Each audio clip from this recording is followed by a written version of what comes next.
What's going on, freaks?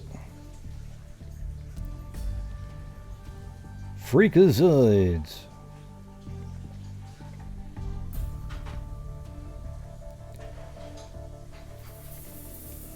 Yeah. All right, so at the end of the show, last show, somebody came on and was talking about, hey, hand sanitizer is bad for you. Don't use it. Well, don't listen to whoever said that, okay? Keep washing your hands. I'm just clarifying that right now. Do not listen to somebody who says, oh, hand sanitizer is bad, because I read on some blog. I don't give a shit, okay? Hand sanitizers, wash your hands, do whatever you got to do.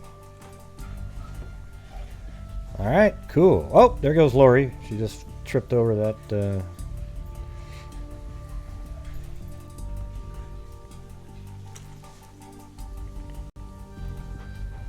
Hey, everybody, quit breathing air. It's bad for you. There's things in the air. In fact, I recommend just attaching your mouth to a oxygen tank, you know, much like the bridge guy.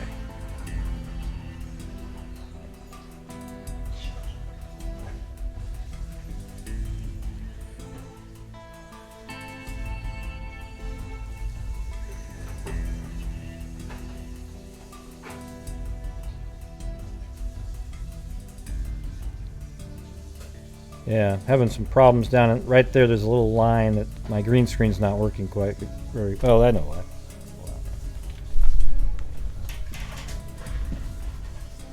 Maybe like that. Is that better?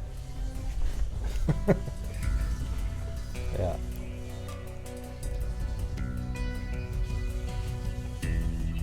Thank you, Billy Payne.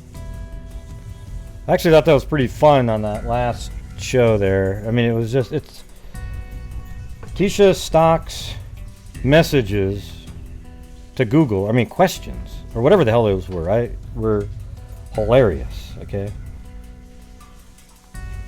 provided some great entertainment. Maybe you guys can type in some and I'll read them for you. You know, type a question you might have asked Google if you were as stupid as she was. Or is.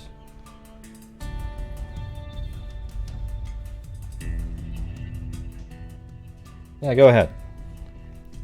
Okay, Google. No way. No way. What's this one? Oh my God. I my phone was sitting here? Wow, how come it's see-through? I said okay, Google, and it said, how can I help you? Oh my God. You guys are listening all the time. Wait, Gray, who's you guys? You sound really paranoid. I just mean, you know, the devices. Hey, thanks, Justin. Yeah, it was cool. I mean, I think it was, you know, pretty accurately analyzed, but at the same time, it's hilarious. I mean, it's just, I think she should go down in history as literally the dumbest person that's ever been sort of in the criminal realm. She's just, oh God. I mean, I said her IQ was 58 or whatever, 59, but it ain't that.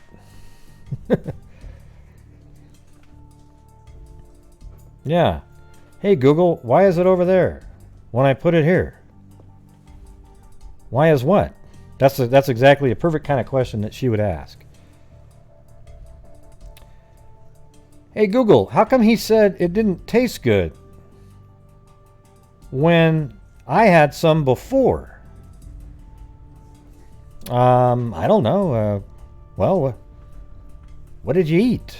How'd you cook it, Letitia? We don't know.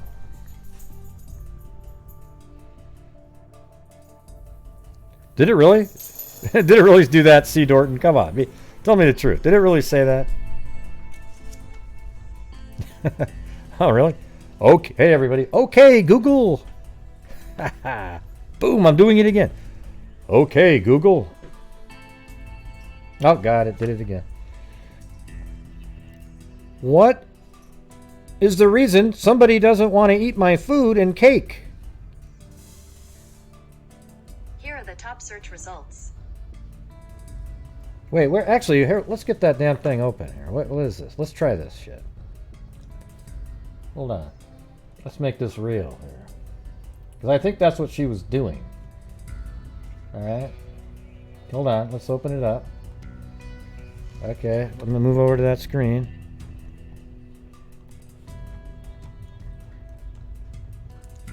Alright, here we go. Okay, Google. Oh, you didn't work. Okay. Okay, Google. If you aren't involved in your kid's life, you are shitty. These are the top results. God level knowledge, darts, life lessons from the Bronx. Children don't have a choice on who they are around, but I do. Whatever the hell. What do you mean you do, Google? What the hell are you talking about? You're not a person. Let's see. What was the one down here? Okay. School is out. Is it okay for my kid to stay home alone?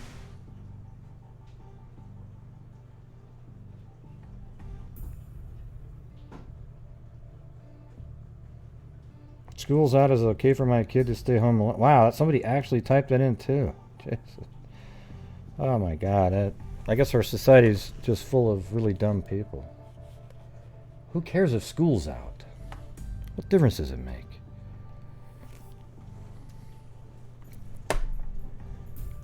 Hey, thanks Kit Kat. Hey Google, why is Grace so mean? Hey, let's see what it says. Oh, it actually got it. Here's the definition of graceful. Having or showing grace or elegance. Yeah. It actually got it. Hey Google, why is Grace so mean? No, see, it comes up with graceful. Hey Google, why is Gray so mean?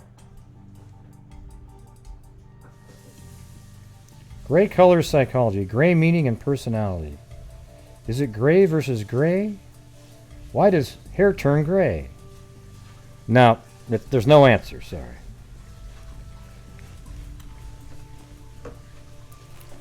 Unfortunately, there's absolutely no answer for that one. Oh yeah, maybe it'll have an answer. Who is Gray Hughes? Not Gray. Oh, got it. According to Wikipedia, Hughes is a former American politician. It put Greg Hughes. God. Who is Gray Hughes?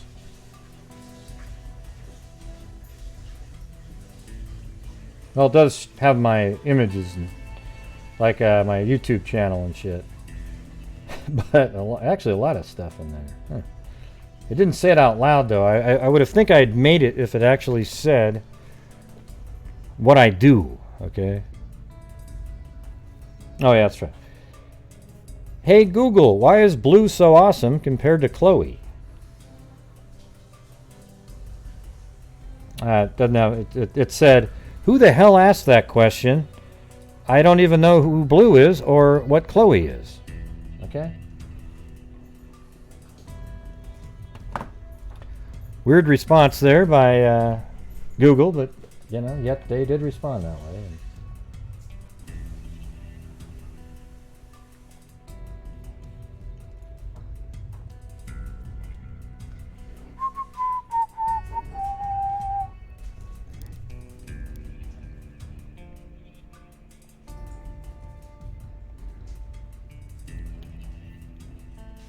Yeah. So what in the hell do you guys want to talk about tonight? I figure we just sort of chill out a little bit. I'm trying to put together like this serial killer, every single one of the deaths, and then go through them all. Where does the white go when the snow melts? God, that's a good question. It just turns into like white paint on the ground. It's weird.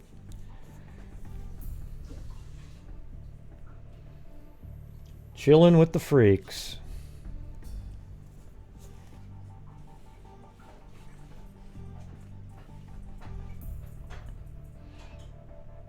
Hello, Catalina Revival.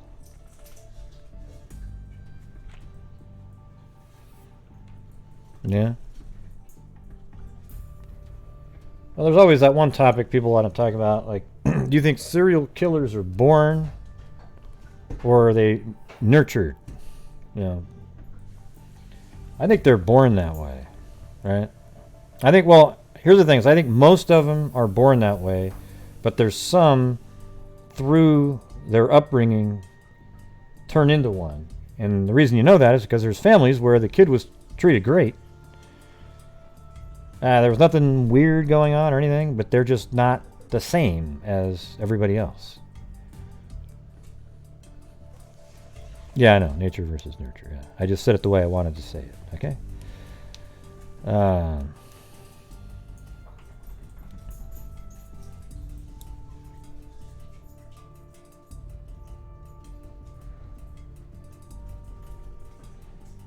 Yeah. I mean, look at somebody like Arius, for example. She's not a serial killer, but like every one of her brothers, everybody, they all were normal, getting brought up. You know, you see different cases out there where the person just has a loving set of parents. Now, I think somebody like Dahmer, he was doomed. His parents, wow.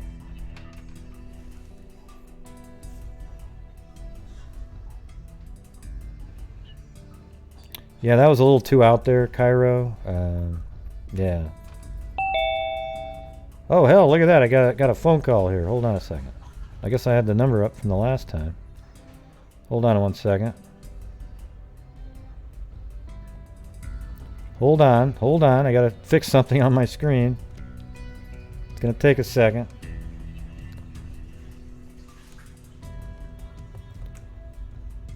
Just a second.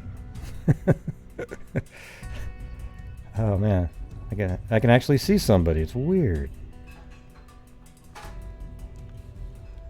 Okay. And look at that, everybody. Whoa! Hi. Heck, what the heck? Kelsi's on the show. What's up, guys? What's going on with you?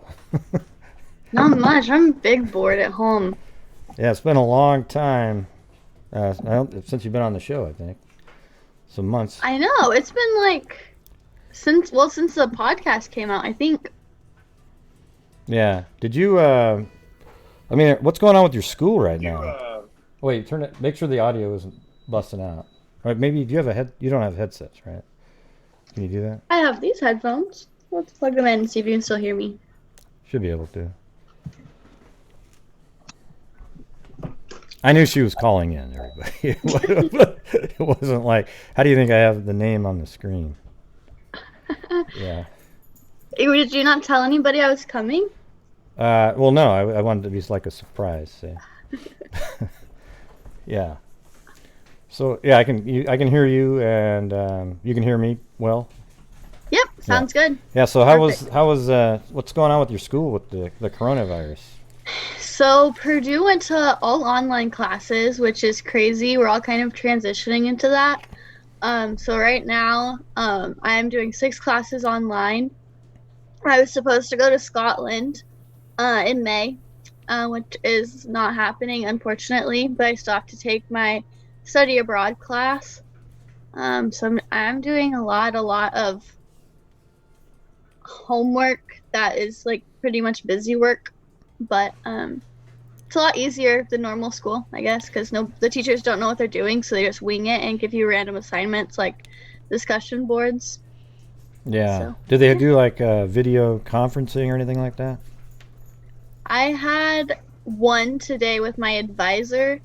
I know some of my friends have like Zoom classes, so they have to go in like on here and like there's like 500 of them in a room and they talk to each other. Which I don't really know how it works. None of my professors do that, but we did have one WebEx class for my study abroad course. We do like guest speakers, so I had to go into WebEx and listen to people talk. Does it make you feel like you could actually just do one of the online schooling? Like you don't study any less hard, do you? No, I'm still doing the exact same amount of work. I just get Yeah. to choose. Like I get to set my own schedule pretty much, which is pretty cool. Yeah, I actually think when I work from home, I get way more done. Because when you're in an office setting, what always happens is people come up and tap you on the shoulder. Hey, have you seen that? You're always being bugged, and then you have to start over again in your thought process and everything. When you're at home, you can just keep going. And when you have to go to Yeah. school, you're probably, you're taking your time to go to school, then you sit there and all that. But if you were at home, you'd already be studying the same stuff that you might have been sitting in. I mean, lectures help sometimes if you have a really good teacher, but I don't know. I think Yeah, so like my forensic class had a lab portion to it, which I was really interested in. The next one is actually going to be about forensic psychology, and I was really disappointed because when they switched to online classes, all of our labs were canceled for forensics. Oh, wow. So now instead of doing labs, we're writing analysis reports on the labs that we did get done, which is far less interesting than actually doing the labs. So like I'm not learning about all that really important stuff that I was looking forward to learning about in this like hands-on kind of way, I guess. So Yeah. that's kind of stinks, but we're staying home and staying healthy instead, so it's fine.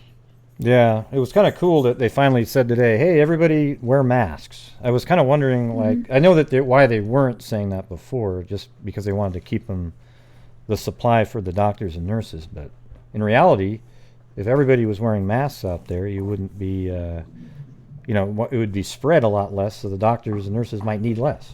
So I don't know if you heard that in the news, but I listened to that today. Actually, our governor just extended our stay at home, but they're telling us that wearing masks is a good idea, but not to wear like the medical professionals' PPEs.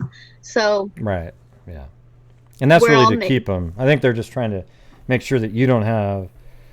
Basically, what it's for is that when you cough, the droplets don't get in the air to spread around, and they want to keep the really high level stuff for the doctors and nurses, things like that.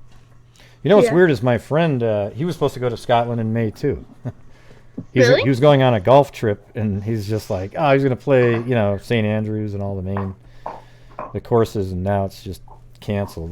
That just sucks. Yeah. Yeah, we all we have a group chat and we were talking and we're like, maybe we can just go rogue and go there. We just won't be able to come home until it's all over, right?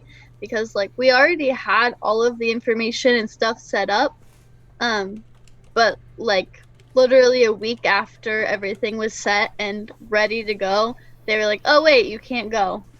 Really disappointed, but we do have pen pals. So for part of our requirement, we had to talk to somebody from Derby University, or Derby, I guess how they say it there. Yeah.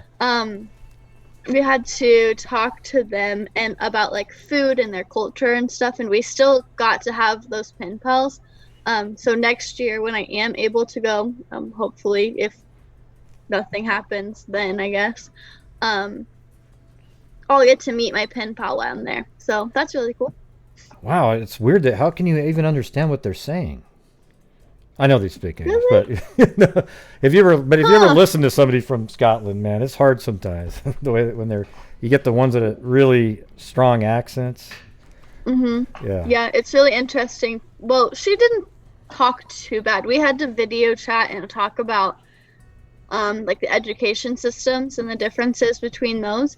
And it was pretty interesting. Just like I think her schooling costs half of what mine costs for one semester for a whole year. So she's paying like 10,000 US dollars to go to school for like a whole year compared to what I'm paying for a whole year of school. So like your state's still pretty cheap compared to others, right? Like you're saying it's 10,000 a year for tuition there in Indiana? Well, compared to here. So Purdue for me would be $24,000. But if her amount is in pounds, and when you calculate hers to what she's paying, she would only be paying 10,000 to my 24,000. Oh, really? I thought that like right now pounds is almost the same as a dollar. I thought they just no? I don't know. Huh. I guess not. $24,000. Man, you know what? That's one of the things I do bring up sometimes. I think the cost of school is ridiculous. You know what? What do you think? Okay, I know I'm old. I wear the New Balance. By the way, she said she might be buying a pair of those suckers. I am. They're cute now. They're Okay. getting fashionable. I'm sorry. But I'm going to get the all-white one, so it's a little less old manish. It'll be more like chic, vintagey looking. All right, we got to see pictures though, right? I will. I'll go out and have my friend model take pictures for me. Yeah. Let's see. Yeah. What was I talking about? The prices of school, right? Right before that. Mm-hmm. Yeah, I think it's ludicrous. But when I was in school, just take a guess what it was a term when I went to Oregon State and then I went to U of O too. Like just take a guess. For one term, when did you go? What year? I was there. I was there 84, 85. I was a 6-year plan. I had 220 credits, but yeah. Holy cow. Yeah, I could have had another degree in there somewhere. $2,000 for one term. No, it was $495. Holy cow. It was nothing, and there's no way inflation's gone up that much. So now it's I think $5,000 or $6,000 a term. So that's a 10 times increase, and there's really no reason for it. That's the thing, is they own the land, right? So you kind of wonder where in the hell the all the money goes. I mean, when you have those classes with 60 students in them, or 100 even. You ever been in those big lectures where there's... My largest lecture at Purdue this year was 450 students. How many? 450. God. Yeah, so just think about, how many credits was that class? 3. Okay, so 3, normally you take 15 credits. So 1/5 of $8,000 is, let's just say $1,500. So that means that class made 450 times 1,500. So, let's say $600,000 was paid by those students to take that one class. So how are they not making just a ton of money on that? That's ludicrous. Okay, the teacher probably, that's just one of their classes. They make $100,000, and maybe for that one class they got. I don't know. It just really frustrates me, the whole thing. Yeah. And that's why there's so much debt and everything. It just feels like it should be. I mean, I could see maxing out at these days $3,000 or something a term. But you're talking about that's just insane. Hey, did you happen to see the special? John Walsh episode? Yeah, the new one. Yeah. I didn't watch it because I am still living at my house and I don't have cable. But I heard it's really good. I heard it was a little rushed, from what I hear. But I think with the information they got out there, hit the right person, hopefully, and still got the information out there a little further than any way else we could get it out there, I guess. So I think it's pretty cool. I think it was awesome that they came all the way here and interviewed us. We actually were interviewed, it felt like, for a million different things. We might have only had ourselves I think I only said one line in the whole show from what I hear, and I was interviewed for at least 2 hours. My grandparents went in twice to be interviewed, and they had the interview with Callahan and the interview with another person. And Anna was interviewed twice by Callahan and another person, and that was 2 separate days, but we both only had maybe a couple lines. I think Grandma and Grandpa spoke twice and Anna spoke twice. I think they just kind of missed the boat. Here's the thing, is some of these people don't really get it. Kind of like the people, the podcasts that we worked on together. Mm-hmm.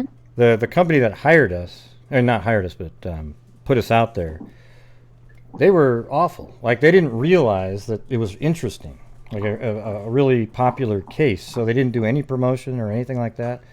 Mm-hmm. And we, basically we didn't make any money on the podcast. It was incredible, not zero.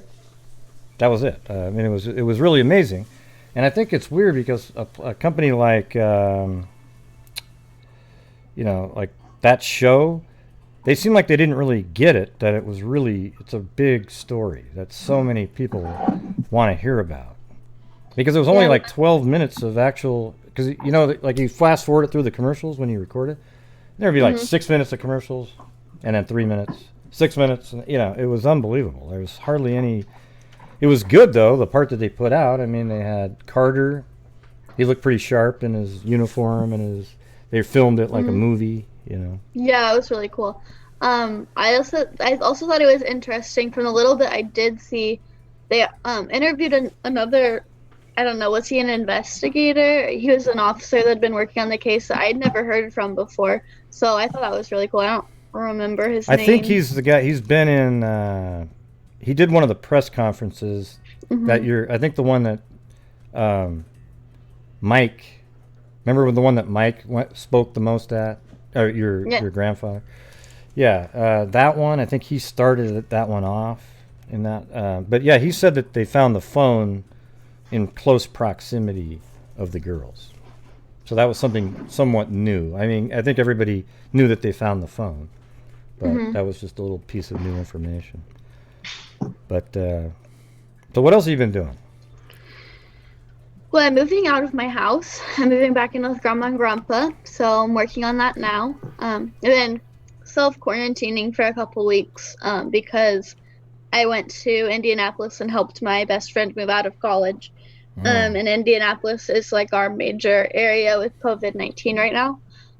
So I'm avoiding my grandma as much as possible until the 2 weeks is over, so that I know that I'm not going to give it to her. She's the one I'm more worried about than anything. Yeah. But as soon as that's over, I will have my stuff packed and moved back home. I'm really excited for that. How about Oliver? How's Oliver doing? He is really good. Well, put him on. I haven't seen him for a long time. He's really depressed right now, but come here. Really? He was so little the last time. I mean, he wasn't that little the last time, but... Come here. Want to say hi? Oh my God. He's look at that. That's all over everybody. Pupper. Remember, look how big that is. That's ridiculous. Remember, he was just that little tiny dog. Not tiny, but... Yeah, he got big. Man, what is he? Like a mix between... No, he's a full-bred Australian Shepherd. It seems really big, you know. Well, also you can't see all of him on the camera. He should actually be about 5 pounds bigger than he is, like taller. But I think I got him neutered a little too soon because I was tired of him humping me all the time. Yeah. But I like the size that he is. I think he'll be perfect for my new apartment in the fall. So he's good size. He does hurt me a little bit sometimes when he climbs up on me, but he's decent. Have you seen Chloe, my other dog? Yeah, you sent me a picture of her. Oh God, she doesn't get any bigger. She's just tiny. I don't know what it is. The head of your dog weighs 4 times as much as my dog weighs. 3 pounds is all she weighs. It's just.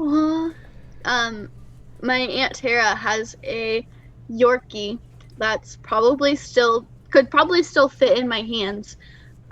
He's so small. So cute. Oliver could eat him. Like a teacup? Yeah, kind of. But I don't think he was supposed to be. He just kind of happened like that. Yeah. Ollie was sick for a little bit. I don't remember when the last time I was on here. We took him to daycare, and I picked him up, and he came home, and he was puking all over the house. We didn't know what was wrong, and he kept coughing, so we thought he had kennel cough, and so I took him to the vet. Paid like a lot of money, like $1,000 to get like X-rays and stuff done. Wow. And they told me his lungs looked like an 80-year-old human, which is not good. Well, not that that's funny, but it just sounded bad. Not good. And so they said they had never seen lungs like that in a dog before. And so I was freaking out. I literally went to the car and cried because I was afraid he had cancer. So I called my grandma, and we got it taken care of. He ended up having allergies. And he's okay now, but he has to stay home all the time. He can't go to daycare anymore. Does he do like allergy shots or anything? Or? So we don't actually know what he's allergic to. We just know that it's something at daycare. It's environmental, so probably mold or maybe a lot of dog hair. So we just have to like keep him away from that because, well, right now I don't have a job, so we're not able to pay for it. But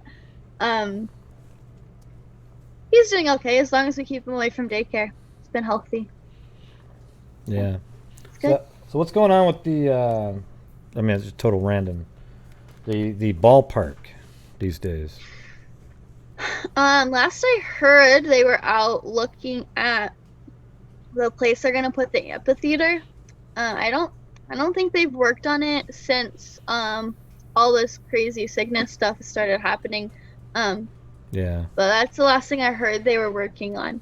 So, yeah, I know they're trying to get as much work as they can done behind the scenes, so they don't have to be out there working.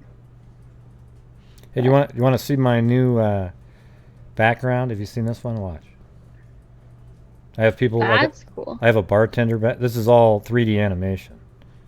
Can you see him back there? There's a bartender that doesn't have glass in their hands. And there's people. So they act like they're holding things? Yeah, they're just 3D characters that I put into the scene. So I pretend that I'm at a bar. I know it wasn't that interesting, but that's okay. Hey, look at that. You coughed into your arm. That's how you're supposed to do it. Elbows. Well, at least it was. Well, you're by yourself too, right? So. Yep, just me and Ollie. Yeah. Well, how about? Does anybody have any questions in there? Me. Let me see if there was anything up here. Here, hold on. You can run it for a second. I can run it. Nobody's talking to me.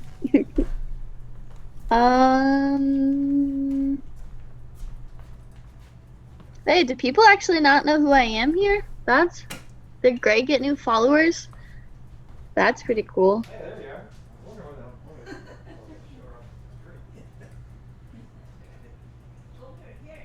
No. Forget it. He's coming. There's Ollie again. All right, here we go. Look at. Oh. Aw. She looks like a rat. I know. That's what I always say too. Look at that. She really is. Even the way she runs around on the ground. You really are a rat, you know. But she's like so radish looking. She's cute, you know? Yeah, she is very cute. You gotta give her that. Hi, Caleb. I think she's part Yorkie too. My grandma's doing okay. She just had blood work done today, and she'll find out soon if she's still in remission.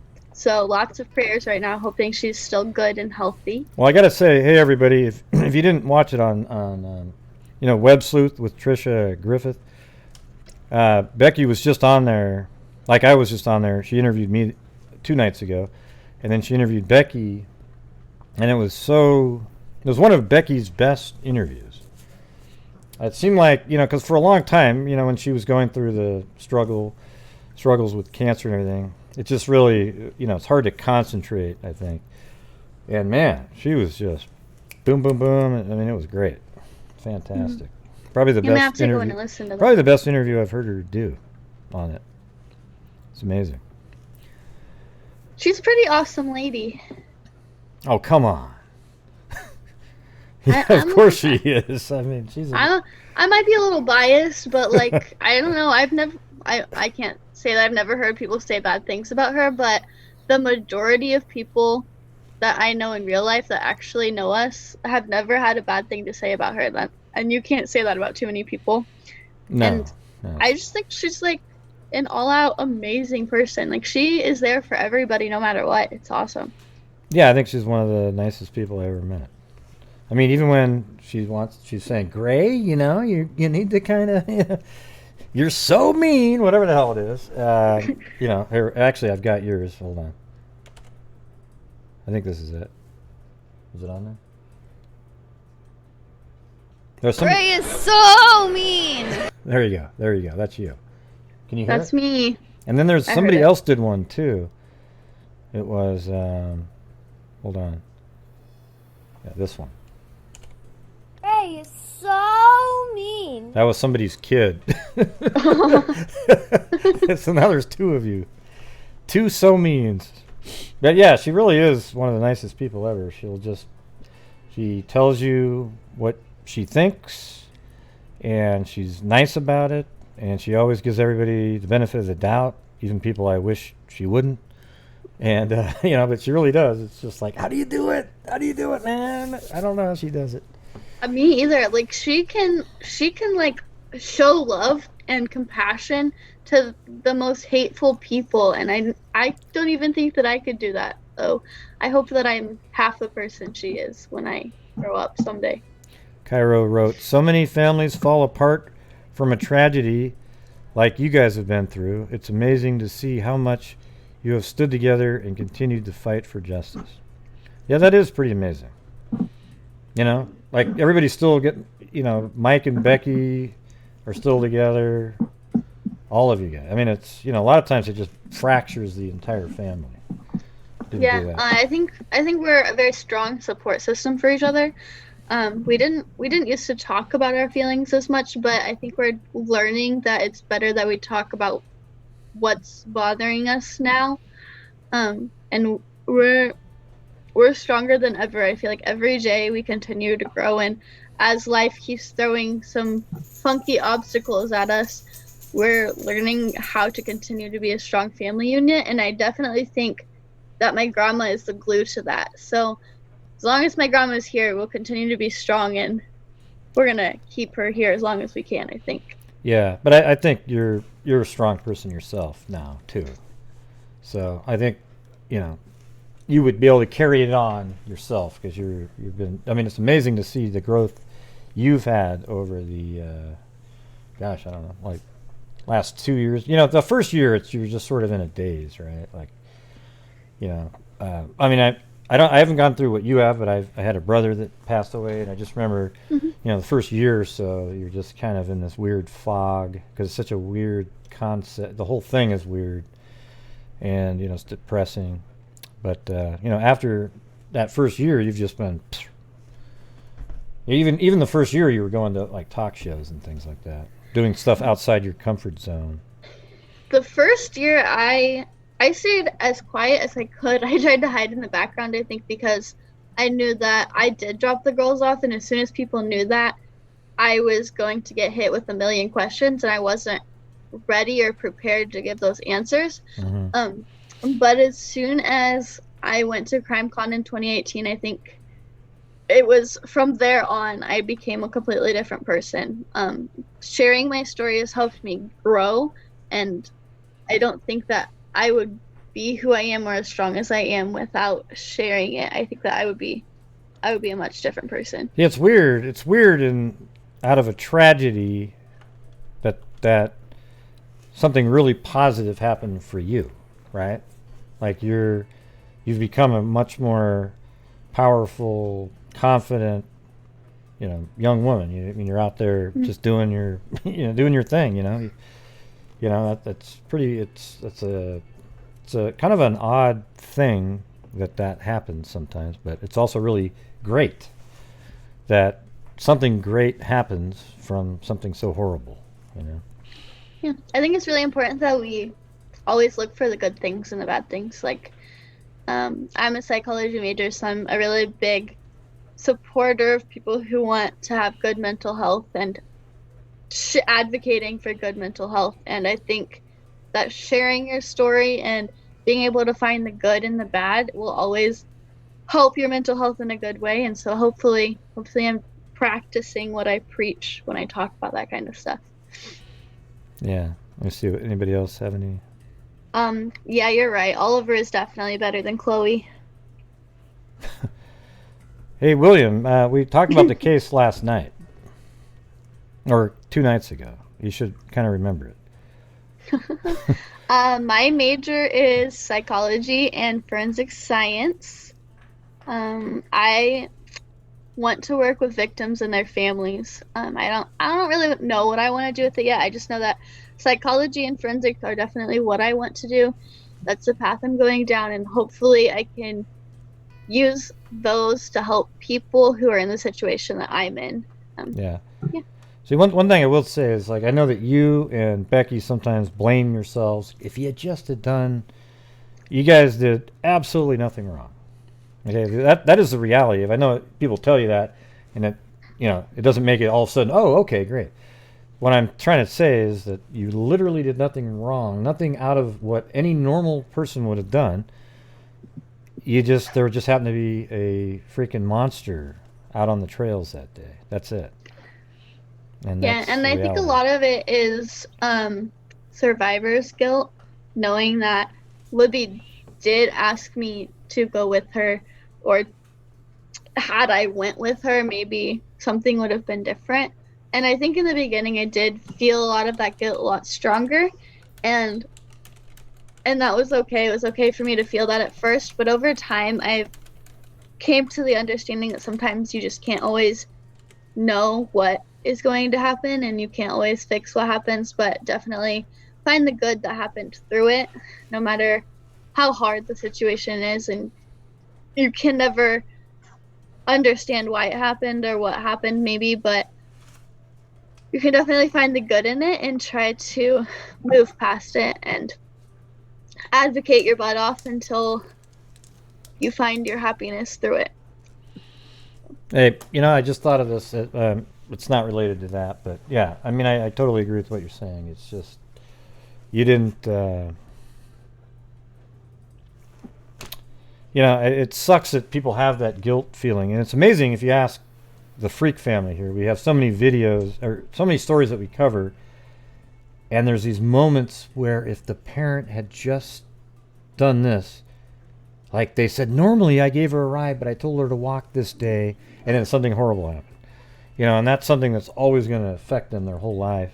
But at the same time, you know, I mean, she probably had her walk before other times. You're not expecting things. So, you know, just, there's barbarians out there. So people shouldn't blame themselves.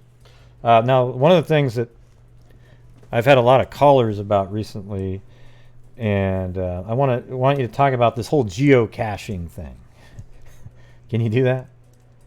Yeah, what part do you want me to talk about? Well, I mean, just tell me what you do. I mean, I don't know if you've followed any of those stories these guys are talking about, but like, if you can just... some of them are kind of crazy, not gonna lie. Yeah. Okay, so geocaching is basically like a giant scavenger hunt. You go treasure hunting basically. So you go to, well, there's multiple apps for it, but you go to the app and you find a location of a cache. You go there. There'll be a prize inside, and you take the prize and then you leave something behind.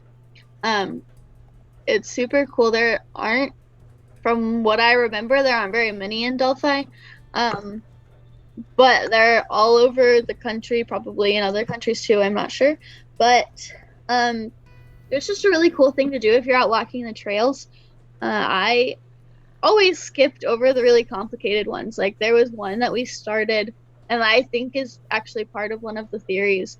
It's like a tree at Freedom Bridge where you have to count the stones and whatnot. That I actually did with another friend. Actually, I think it might have been Chase. It might have been me and Chase that did this one. That was way incredibly hard, so we just skipped over that one. But it's just really, really cool to go out and how does it work? Tell me what's a hint. I mean, I don't even have any clue anything about the game. It's like there's not really I don't know. It's not really a better explanation. Well, do they just say, hey, go to the start of the bridge and then do something, or? So it'll tell you how close you are to it, and so you go to the exact location that the app tells you that the cache is in, and you search the area for the cache.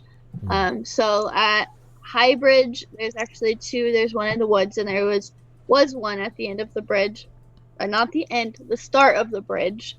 So you could find the one that was in the woods, but it was inside a log, inside this thing that looks like a giant fungus Oh, really? capsule thing.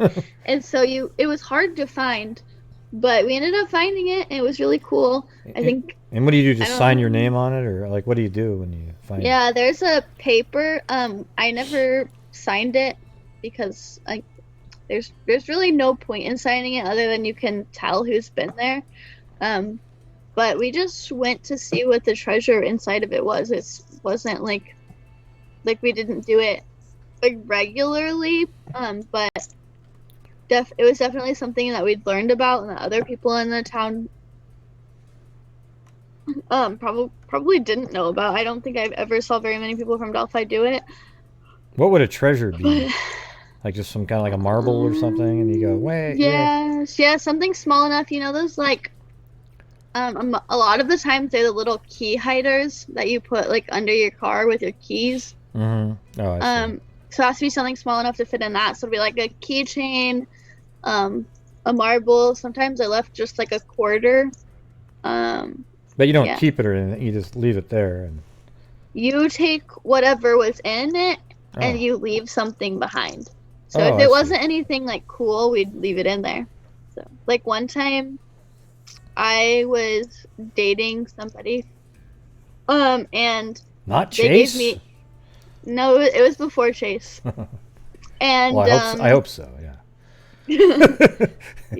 So he gave me a keychain, and it had our initials engraved in it, and I was super mad at him, so I left that keychain in one of the caches. So like it can just be something like that you don't want anymore, or something you think is cool. Yeah.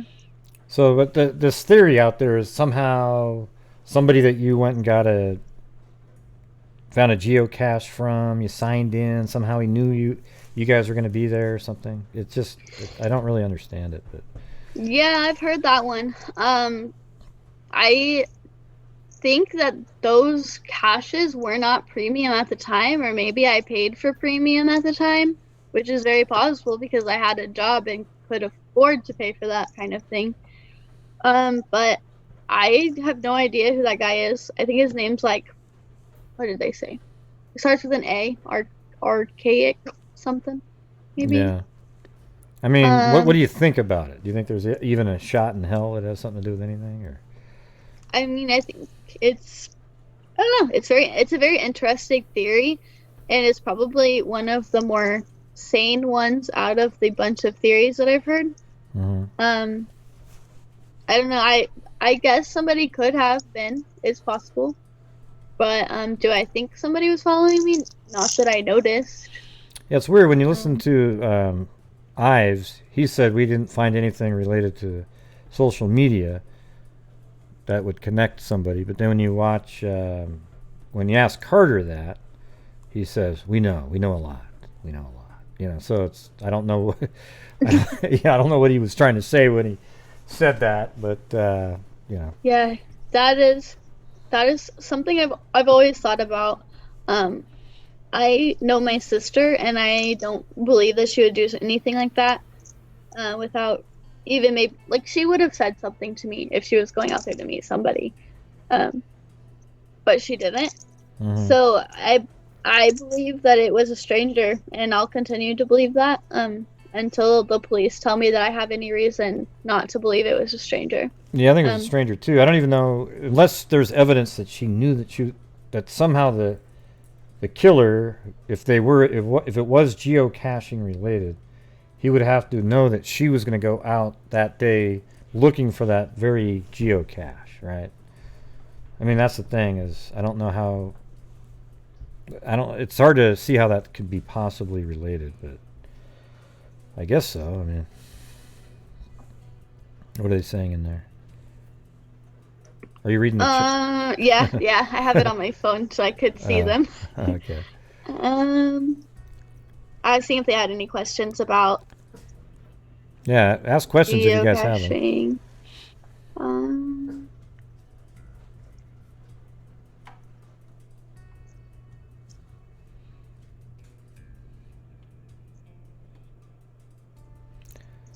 Yeah, but you keep your eye on it, but you would have no idea. Here's the thing: is I don't think there's any very low odds that whoever the suspect is, you know, the guy on the bridge there. I hate using the word bridge guy. It just sounds so tame. I don't think he was just there, and whoever fit into the trap. You know, I feel like I don't think he knew them. It just doesn't seem. How would he wouldn't even have known they decided to go there like an hour before they went, you know? Yeah, and I think so. I think that the girls were just kind of there in a perfect time for this guy. When the other people were gone and it was just the girls, and he saw this perfect opportunity. I don't think there was anything else other than that caused it. Yeah, that makes a lot of sense. Let's see. Have you ever had any dreams with Libby in them? Oh, those are my favorite dreams, usually. In the beginning, I did have a lot of really bad dreams with my sister in them. Oh, right. It was a lot of this guy chasing both of us, or me trying to save my sister, and I couldn't get to them. But as soon as I started praying a lot,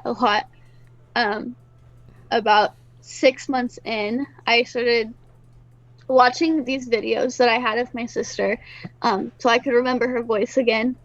And now I will occasionally have dreams of like us sitting on the beach and talking. I had one dream that kind of scares me a little bit sometimes because I have Oliver now. But it was right before I got Oliver, right before I actually picked Oliver out, and we were sitting on the beach and we were talking about life and our kids and my future husband, and I remember Libby looking over at me and saying something about whoever I was going to marry, and this dog shows up, and it looked exactly like Oliver does. I didn't know it at the time, but definitely looked exactly like Oliver. Weird. And we were watching him and another dog play on the beach, and a big giant wave came up and stole my dog. Like, it ate Oliver. Oh, geez. And I started crying, and my favorite part of the dream was Libby looking over at me and smiling and telling me, you know, it's gonna be okay. Like, you're going to be okay in this storm, even if your dog's gone and the ocean decides to take it away. And I still remember that dream. I don't remember a lot of them, but that dream, even though I think Oliver died in that dream, it was just Libby being there for me, meant a lot. So, yeah. Well, it's amazing how you can remember some of those dreams so clear like that, and they're so meaningful. Yeah, it's amazing. Yeah, that was a good dream. I remember waking up from that dream, and I was laying next to Chase, and I was so mad that I woke up while she was still talking, that I tried going back to sleep for 45 minutes, and Chase tried waking me up, and I said, Chase, if you touch me again, I'm going to punch you. Because I just wanted to hear Libby's voice again. It was a good dream. Yeah. Sometimes I get, when I used to have those with my brother, you know, they're just so normal. Like, you actually really think, oh, you're kind of like, whoa, God, you're alive. I was dreaming that you weren't alive. It's this weird thing in the dream. You're actually thinking, oh, wow, you know, I thought you weren't alive. Oh, God. And it feels so great. And all of a sudden, something wakes you up, and then you're just pissed off. And at least I was, you know. I think the greatest feeling during that dream is that, like, you actually feel that feeling. Like it feels good in your dream that you're with them. And, like, the feeling of hearing them talk is a very real feeling that, like, you forget all of the sadness when you're sitting there next to them, even if you're not physically sitting there next to them. So when you wake up, you miss them a whole bunch again. No, that's totally weird, isn't it? It's weird. Yeah, it's crazy. You're like, I was literally getting over this, and now I'm laying here crying in bed because you died again. Yeah, because what's weird is almost like when you have that dream, they're there, and now you you're so excited because, oh my God, I just was dreaming that you weren't alive, and then you're just so happy, and you almost start just having a conversation again with him, and then boom, you wake up, and just like you said, you're sort of, it's not quite the same level, but you're sort of devastated again. It's just, oh God, what a nightmare. Yeah. Let's see. You're reading them a lot faster than me. I go, my wife, a lot of times in the middle of the night, she'll be like sitting there and I'll say, no. And then I'll just shake her, and then she won't wake up for like, I just have to keep shaking. Then she'll wake up laughing because this happens all the time. And the last one was, I go, what was it? And she goes, well, I was babysitting this little kid, and then this old lady ghost came in. And she came in, and I was telling her to leave. I kept trying to get the ghost to leave. I told her, she watches way too much of the scary movies and things like that. She loves them, but it's like, no, your dreams are ridiculous. My my roommate at Ball State would wake me up because I would start like yelling at her in my sleep. Like, there was one day the fire alarms were going off and I wouldn't wake up, but I remember her telling me that I sat up straight up in bed and told her to quit making ambulance noises. And Really? she's like, Wow. she reached over and she said, Kelsi, shut up, the fire alarm's going off. We have to go downstairs. And I said, Grizz, just stop making ambulance noises and I'll go back to sleep. And I laid back down, and she had to like come over to my bed and like shake me to get me to wake up. Crazy. Well, so you're just a really short way away from sleepwalking at that point. Yeah, you basically. I used to do that a lot. Really? When I was younger, I guess it comes with anxiety now. I've learned that. But when I first moved in with my grandma and grandpa, I would sleepwalk downstairs because I don't know if I was like scared or like I was having a bad dream or something, but I would sleepwalk into my grandma's room and wake her up every night. Geez, I mean, let me ask you something though. When you're sleepwalking, how come they're so accurate? Like, you're able to walk in, open the refrigerator. Are you seeing a dream version of reality and it's just exactly the same? Or is it literally your eyes are seeing the environment, but you're just in this state where you're still dreaming? You know what I'm saying? Like, how do you, you know what I mean? Like, if you're still dreaming when you're asleep, the vision that you're seeing is a dream version of it. Mm-hmm. So it's odd that you're able to walk around and make it downstairs, open a refrigerator, do these different things. Yeah. So there was one time I remember. I don't remember it very well, but I remember when I first moved into Grandma and Grandpa's. My Uncle Cody still lived there, and he got up early because he worked like a really early shift, or maybe had school. I'm not sure, but I sleptwalk downstairs while he was making coffee, and I snuck up behind him, and he's not like somebody that's easily scared, and he was like, what the heck are you doing? It's like 4 a.m. and you have school later. And I wouldn't like reply to him, so he was like super scared, so he had to wake up my grandma and I asked what was happening, because he thought like he thought I was like possessed or something. You were like a zombie kind of. Like, are you just sort of staring through him too, kind of? Yeah. Oh, yeah, he man. was like, this is really weird. What is happening? And you're not supposed to wake up a sleepwalker. I'm not really sure why, but I know that like you're not supposed to. So Grandma said, just don't wake her up. We'll just walk her back to bed. And so they would walk me back upstairs or to the living room or their bedroom, wherever, and I would just go back to sleep. And then they'd have to tell me about it in the morning because I didn't remember. So they wouldn't wake you. How would they get you back to the room? I'm trying to picture that. They would just like guide me back to my room. They'd be like, hey, Kels, let's go to bed. And they'd walk me there. Wow, that's crazy. And then you get in bed, and then next morning they tell you about it, and you go, I don't remember a damn thing, right? Yeah, every day. You didn't say, oh, I saw Ghost Cody, Uncle Cody there. No, I didn't remember any of it. I just knew I woke up in bed. God, yeah. that's bizarre. Let's see. What was Libby's favorite dog? About a month before the girls died, we got a dog named Tucker. He is the most annoying dog in the entire world. But my grandma loves him, so we still have him. And also, that was Libby's favorite dog, so we still have him. But he's really cute. He was really cute when he was a puppy, but like he is like the most untrainable dog I've ever met in my life.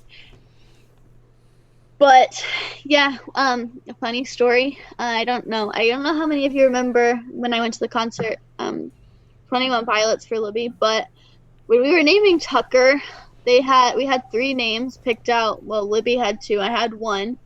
I picked out Tucker, and Libby picked out Tyler and Maverick, and Tyler was named after the guy in 21 Pilots. And so we fought about whether our dog was going to be named Tyler or Tucker, and I won. So that's pretty cool. Yeah, But, Tyler, though, I don't know. It's not really a dog. It's just name. It's like Bill. That's what I told her. It's like calling a dog Bill, you know? Yeah, exactly. It's weird. Jim. So we said no to that, and my grandma used to have a dog named Maverick, so grandma said no, so I won in the end. Maverick. Every time I hear that, I think of Top Gun. You ever see the original Top Gun? Nope, think that's a little too old for me, mister. It's, you know what though, but that movie's, it's a classic. It goes through time. It doesn't matter. Yeah. And they're doing a Top Gun 2, I guess. Yeah. Let's see. My grandpa really likes those kind of movies. I'll go over and watch one with him. Yeah, do that, because I won't watch them. I fall asleep while he watches them. Yeah, someone typed in Top Gun and New Balance. They go together. Yeah. Maybe that's what you need to do. Once you get your pair of the cute ones, you go over to your grandpa's house and go watch that. We'll all sit in the living room. So I'm moving home, so we'll probably have a lot more movie nights now, since we're all stuck there. But we'll all sit in the living room, and if we let Grandpa pick, it'll either be a really old movie, so probably like Rocky is one of his favorites, or that show with Archie. I don't know what the show's Archie called. Bunker, the old. Yeah. Oh my God, that's that the show. one. That show right there. That show would never make it on TV right now. For even 1 second. There's so many just absolutely not PC anything going on there. Well, we have those recorded at our house. What else? What else would he be watching? Oh, the golf or hunting channel. And so it would be Grandpa watching TV and me and Grandma sleeping. So. Does he play golf? He does. He used to go on like golf trips. But great. He hasn't been doing those lately. Well, if I ever go there, I'll see if he wants to go play. I'll buy his round. How about that? All right, sounds good. I'll tell him. He would do it for a free round. Other than that, he'd be like, "Screw you, Gray." Yeah, I like those. I like pugs too. They're so ugly, they're cute. You know? That's true. Somebody asked, what was the last update you received? I'm probably gonna say the same update everybody else received. Unfortunately, my family might probably get updates that says we're still looking at tips and waiting to find the right guy. Probably what they're getting updated. They always say we're just one tip away. Yeah, of course, right? I mean, that's how it's been since the beginning. Yes, you're always one tip away. We had a guest speaker come to my study abroad class, and we have to for our requirement for the class, we have to ask one question to the guest speaker. And my question was, what does it mean when law enforcement continues to say we're just one tip away? And his answer was that we are just one tip away. So, yeah, because that's really all it is, right? It's the tip that leads to the. In this case, it seems to be absolutely the reality. It doesn't sound like the forensic data they've got it's helping too much at this point. So they're waiting for the one person. See, the key is getting the video, image, and the audio out to every single person in the United States. And then somebody's going to go, oh my God, that's Jim, you know. Now listen, everybody. Better not say a name. Yeah, now listen. Now if it turns out to be the killer's name is Jim, I'm not a psychic, all right? It was just Jim is the most common name that there ever was, all right? So, and I say it all the time on my show. Yeah, I think we'll get there. We just have to keep waiting. Unfortunately, I don't think we have anything else we can do right now other than keep watching the people around us. I think it's still super crazy that I still get people on my Twitter that are just now learning about the case 3 years later. Yeah, just even in the chat here, people are like, hey, what is this case? Oh, wow, you know, it's amazing, right? I mean, I cover it, I've covered it. I made a ton of videos early on, and now I try to do something every couple weeks at least, but there's some times where it's, you know, I just feel like it's weird when you just keep covering something over and over when there's nothing new, and it's good to keep it in the media, but it's just, I don't know. I think what happens is people start inventing stuff whenever you just keep something, you keep talking about it for just to talk about it, and then people start coming up with the wild conspiracy theories and everything. And I guess maybe there's some value to that because at least people are talking about it. But but at the same time, it's sort of like, geez.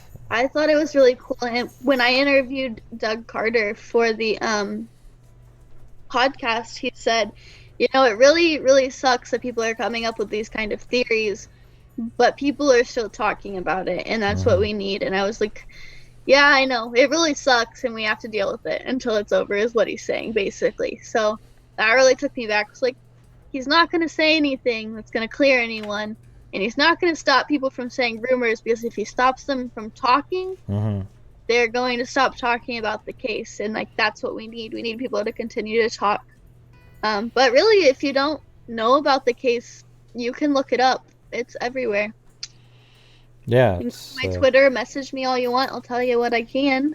And there's a couple, you know, our podcast that was the Scene of the Crime Delphi, and then HLN did one too, and Kelsi was in that one. Yeah, a little bit different. I have really long lists. I have about I think it's a 3-page Word document that has every single media thing that we've done, every single news article that we've done. Like a running total of everything. I think it's 3 pages long, and each page is 4 columns. I've posted it on my Twitter a couple of times, but it needs updated, and I'll post it again. If you guys want to see that, it'll be there. Cool. See, some people liked Scene of the Crime better than the HLN one, because ours was cool because it was it just sort of told the story and how things were, where HLN kind of goes around and it's just done differently, I guess. Yeah, I thought they were both really good in their own ways. I think they both had a lot of information. Maybe not. Well, there was some new stuff that I learned, like the signature stuff, that kind of thing. I thought was interesting stuff to hear.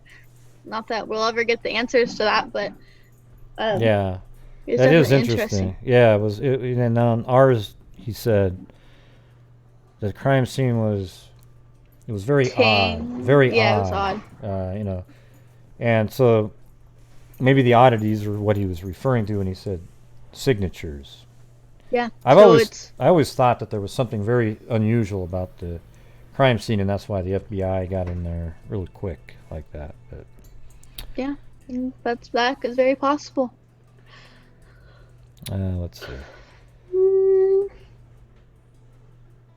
Yeah, somebody made a good point in there. I mean, with all the people staying at home right now, this is probably a good time to try to get to a lot of those people. I was thinking about that. I feel like we should be doing something locally, since we're saying that this guy is local. I'm not sure what I should be doing, but like I've had a lot of time to like sit and think and pray in the last 2 weeks. And like God is definitely laying on my heart that we need to be doing something right now, but I just can't figure out what it is. So I've been trying, like when you said, hey, you want to be on the show? I'm like, yeah, sure, because like there's something I'm supposed to be doing right now and I can't figure out what it is. So I've done a couple interviews. But I just feel like there's something locally we need to be doing. I just gotta figure out what that thing is. Well, it seems like every single. Maybe you need to get a hold of all the news channels again and say, will you just play this loop? And hell, have them play my loop because it's better. You actually, But anyways, have them play the loop again and the audio on the news during this whole time because people are at home, they have nothing to do, and more people would see it. I don't know if you can. How many? I don't know. Just cover the whole area with the image. I'm hoping the guy's from there. I kind of think he's local in terms of like he lives within a certain number of miles. I don't know if he's a Delphi resident though. That's the thing. Yeah, that's what I could go door to door handing out flyers, but I feel like doing that in Delphi would not that it wouldn't be helpful, but if I'm handing them out in Delphi, I'm sure they've already seen them. But the problem is choosing one of the towns surrounding Delphi that would be, I don't know, which town would be helpful because I can't go to all of them. I have a lot of free time, but I don't know that I have. The school is closed, so I can't go there to get more flyers printed, and I'd probably. I don't like my printer at home. It was weird. There early on, there was this. This is what always kind of frustrates me. There's so many people that say, "Oh, I know who it is. I know who it is. I'm 100% sure." Right? But like 50 people have told me that. Right? And they're all different people. So 49 are wrong for sure. Right? Okay. So the thing is there's this one town out here called Brookston. Mm-hmm. Yeah, it was weird. There was the guy, it was crazy at the beginning. Looked like the guy. The wife said, "Oh, I know it's him. I know it's him." There was all this crazy stuff going on, but it obviously didn't pan out. It's just amazing. There's just so many of those, though. There's just tons. I know that. And that's the problem. Like, everybody's sending me these people, and I can keep sending it in. And they'll definitely look at it when they see an email coming from me, but I can't send them 500 different names and expect them to email me back for each one of them. So I just send it into the tip line just like anybody else would and hope that they look at it. Yeah. So hopefully they're getting looked at. I have faith that they're doing their job, so I know that they're getting looked at, but there's just so many for them to look at. Yeah, so much stuff. We were talking about it last night. I was going over the maps, and a lot of people assume that they were really familiar, and I was kind of, I think that too sometimes because of the little sandbar there. But couldn't it have been too that the guy had him go down the hill, and he was just saw that it was wooded down there, and then they tried to run across the sandbar, and that's why, that he used the sandbar. It wasn't that he knew the area. Couldn't it be that? My idea is that, so I was on the swim team at the time. I had 2 swim coaches, and one of my swim coaches was not from the area, but the other one was from Delphi. She went to Delphi, and she had no idea where that bridge was. Yeah. So if you're not from the area, you're not like local, you've never been to Delphi, you can't really find that bridge. Yeah. So just even knowing that the bridge was there means that it's somebody at least knew that it was there. It wasn't like you were just walking down the street. Oh, here's some place where there's a bridge, and maybe today is a good day to hunt somebody. You know what I mean? Yeah, it is. It's like you're driving down that street. I've seen you guys drive by there, and it doesn't look like you wouldn't even notice it. Yeah, no, you would drive right past it. Well, especially now, because there's not a sign out there anymore. But yeah, it's just a sign. But it was kind of off. It's not even on the road, really. What are they saying in there? They're asking if psychics were used. Gosh, I hope not. my I'm not Carrie into it. Timmons did that. Oh yeah, that one lady that kept walking around. She was really tall. My mom. My yeah. mother did that. Yeah, but the lady was really tall that she hired, right? Remember, she was like. Yeah. Her name is the Cajun Medium. Yeah. Also, I think that another person did that.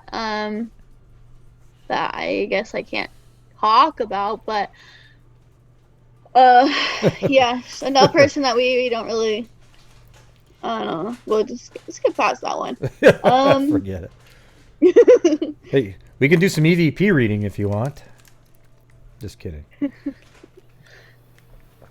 Oh, I know what you're talking about. Somebody just typed it in. That's it. She always knows exactly what it's going on. I didn't say it. I so know. You didn't okay. say it. You didn't say it. Yeah, she's crazy. Yeah. Yeah, True Sleuth always knows the little inside stuff. You know. Cajun Medium. I wonder how much she spent on that lady. I know she's friends with my mom. They get along great. If you get along with my mom, you're a good kind of person. Because I can't get along with her. I cannot. I try. Try really hard. I used to. Not anymore. What else? Yeah. A signature does not equal a serial killer. Yeah. Every crime committed usually has a signature. It's usually what the criminal leaves behind or does at the crime scene that individualizes the crime. I see. I always thought though that the killer may have been they were serial killer like is what I say often. You know, it just seems like if you're out there doing that, that means you probably either will do it again or you've done it before. That's just my opinion though. Somebody want to know if there was DNA. We don't know. I mean, they say there was, but you know. So. They say can't confirm or deny. Right. But you also had Lesenby say that there was. And then even Jerry Holman has said, yeah, I mean, we've got DNA. You know, we're just trying to figure out, you know, who it belongs to. There, you know, there's DNA, you know. So, yeah. Yeah, just the way they do it. You would never get a yes or no out of Carter. Okay, you can forget. Definitely you can not. forget that. Okay. I think it's just like Doug's been doing the job for a really long time. He knows how to say what to say. Yeah. And other people say things maybe that they shouldn't say, and some others just. It sounds like they don't all equally, I guess, all together have a certain thing that they all are going to say, I guess. Like they don't have an organized a message set of things. Yeah. Like they don't have like one person might say one thing and then another person says another thing. They don't all. They don't have talking points, is what you're. Yeah, like that. Yeah. That is kind of interesting. You'd think they'd say, "Hey, this is what we need to stick to." Mm-hmm. Right. Yeah, they don't do that. Somebody asked how my mom is doing. If you're talking about my grandmother, she's doing great. If you're talking about my person that pushed me out, I haven't talked to her in a minute, but I know she works at Amazon, so she's wearing scarves over her head right now. I saw pictures on Facebook. What are you talking about? About it. Who are you talking about now? Your mom? My mom. Oh. Yeah. We like her, I guess.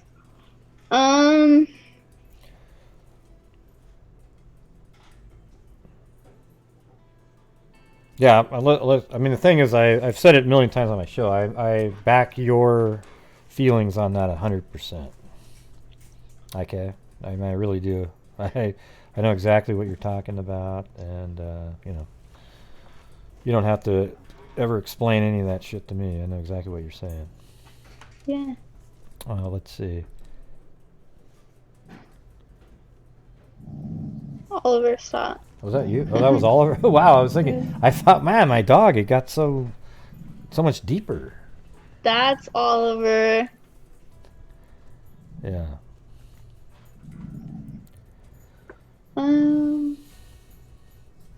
Okay, so for those of you who, for some reason, are lost in here, this is Kelsi German, the sister of Libby, and the Libby Nabby case out of Delphi, Indiana, February 13th, 2017. All right, look it up. Let's see. Oh, someone said my mom had good intent. Yeah, I know she did. I just choose not to associate with her, and I can leave it there, I guess. Do I think the killer is living off the grid? That's tricky, because from what I learned at school, normally they're hiding in plain sight, especially if they're local. He could be somebody that we all know really well, and we don't realize that that's the kind of person he is, because he's a different kind of person at one point of the day and a different kind of person during the day. But he could definitely be living off the grid somewhere. Very good point. But hopefully somebody still knows where that person is and will realize that they did, or this kind of person, and turns him in.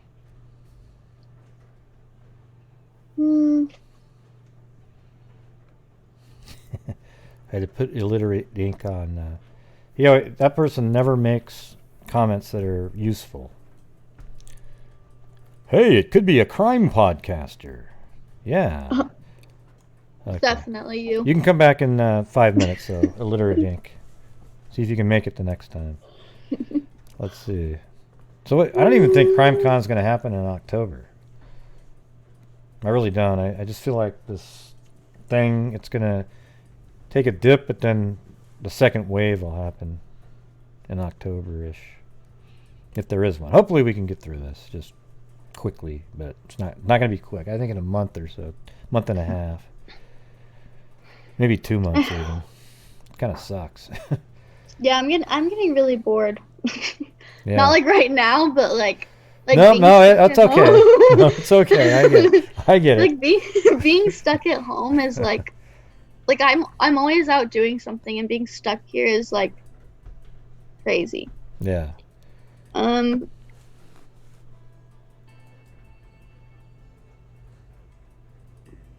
See, look at this idiot in here. Hey, hopefully you don't just time out Southern Wish. Yeah, I'm gonna get rid of her. Forget people like that are losers. See you later.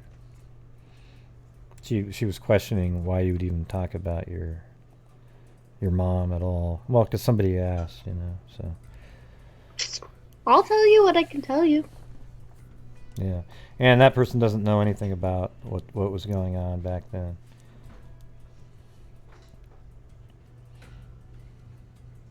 Well, Let me read how the CrimeCon isn't willing to get. Well. Oh yeah, that's annoying. The problem I'm sorry. The thing with CrimeCon though is, that's all they got. I mean, here's the thing: is they're a business.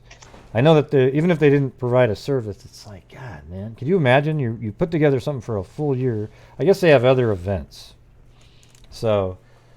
And the right thing to do is for them, if people can't make it, is to refund their money.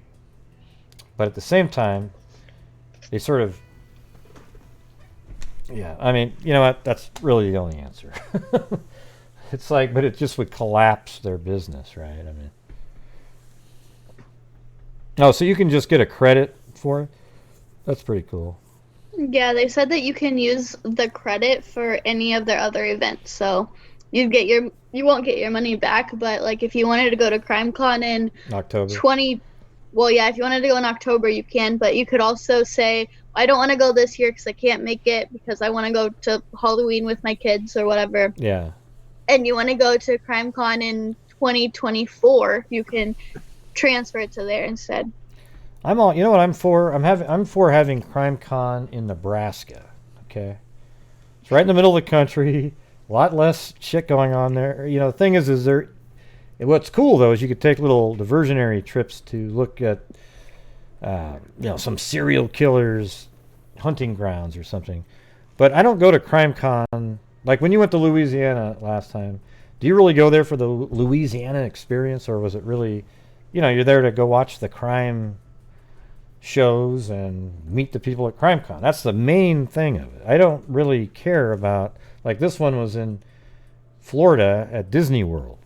Like I wasn't even going to go to Disney World at all. It's just this long freaking flight all the way across the country. But if you put it in the middle, everybody would have the same distance to fly, except people from Nebraska that want to go, or Colorado, or But.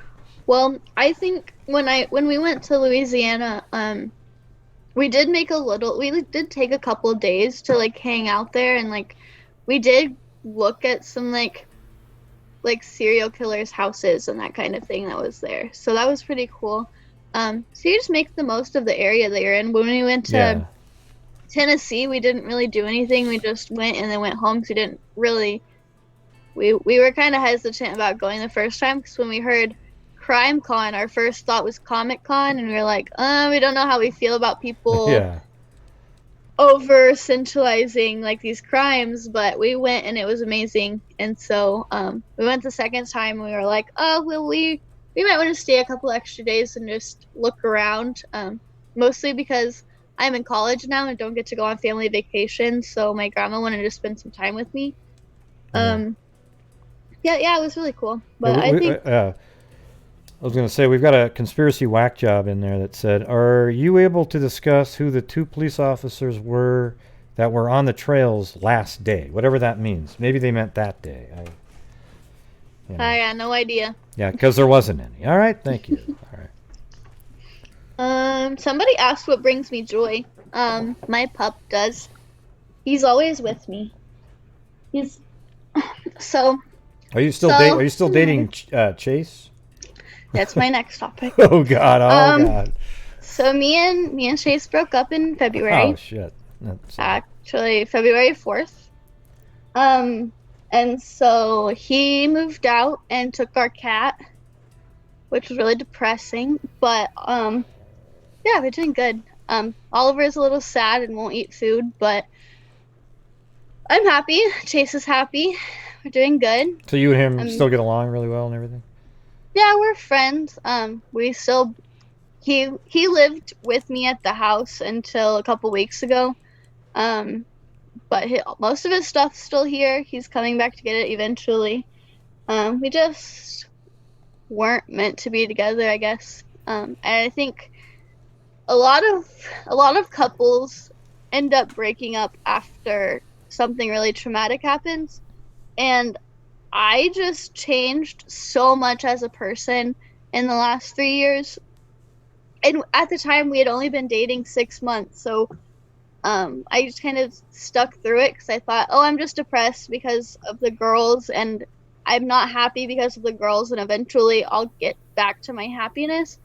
But I'm a lot happier now that we're not together. But he's still one of my really good friends, and I care about him. And Bree's still my best friend, and I'm happy. But Ollie's getting me through all the sad times. So I've got my best friend, and we're doing really good. Yeah, good. Yeah. So let's see. I didn't know that, but it wasn't a horrible topic to talk about, right? No, I think that we both knew that it was coming. We'd not really been in a good place as a couple for a really good long time.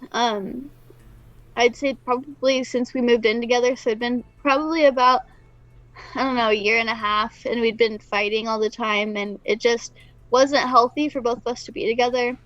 And we realized that, but we wanted to fix it, and so we stuck with it when we knew that it wasn't going to work out, and so that kind of hurt us a lot. That's so common though, what you just that whole thing you just said. It's so common. You kind of know at some point, like, this isn't right, but you love the person, right? You can't imagine like, God, I'm not gonna. So then you'll just keep trying to figure out how to make it work, but you're like oil and water anyways. It just doesn't work, you know. So yeah, it just wasn't working, and we knew that we really cared about each other, and we might have let it go on a little too long. But we still didn't let it go on too long that we hate each other. Like we still have conversations. He'll text me and be like, "Hey, how's Oliver?" And I'll message him about Callie because I miss that cat so much. Yeah, we're just really, we're a lot better as friends. I think we get along a lot better. We're able to be ourselves a lot more now. Yeah, I hope he's happy, and he's gonna go places in life eventually. And you're so young anyways, like, you know. Now you have other opportunities out there, I guess, and see where it goes, you know. See where it goes. And you're in college too, so those are fun times. Yeah, definitely. Yeah, somebody wanted to know, hey, when you and Cody, the same conspiracy guy, when you and Cody saw the ground disturbed at the other side of the bridge, did it look like someone might have fallen? You talked about that on our podcast. It was disturbed. It didn't really look like somebody had fallen. It was as if somebody had walked down the hill. Yeah. That's so weird. I keep thinking that's Blue, but that I have this thing that turned up his growl. It's exactly the same. It's Oliver. Yeah. So it just looked like somebody went down the hill. Yeah. You know. And I wish now that I would have. Now that I know, like, that they're gone, and like it wasn't just a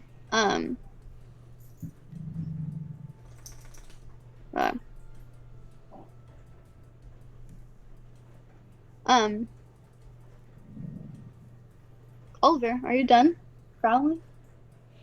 Yeah, it's just hey, justice for you now. Just because your first question was crazy. Like, what is it about the two police officers? What are you talking about? Okay, yeah, police officers showed up on the scene later to help search. Okay, but you're acting like, ooh, what do you think about those two officers? That's a conspiracy wacko question. Okay, if there was police officers there, they were helping do a search. Okay, that's all there is to it. Okay, so if you keep doing that, you're going to be out of here in 2 seconds. All right, just keep going. All right, it's ridiculous. Come on, one more comment. Do it again. Let's see. God, I keep thinking that's Blue. They're looking around too, my dogs. I think the reverberation's going out into the room because my dogs are like, yeah, I don't know what he's barking. He's growling at nothing. Like it's fine. Stop it.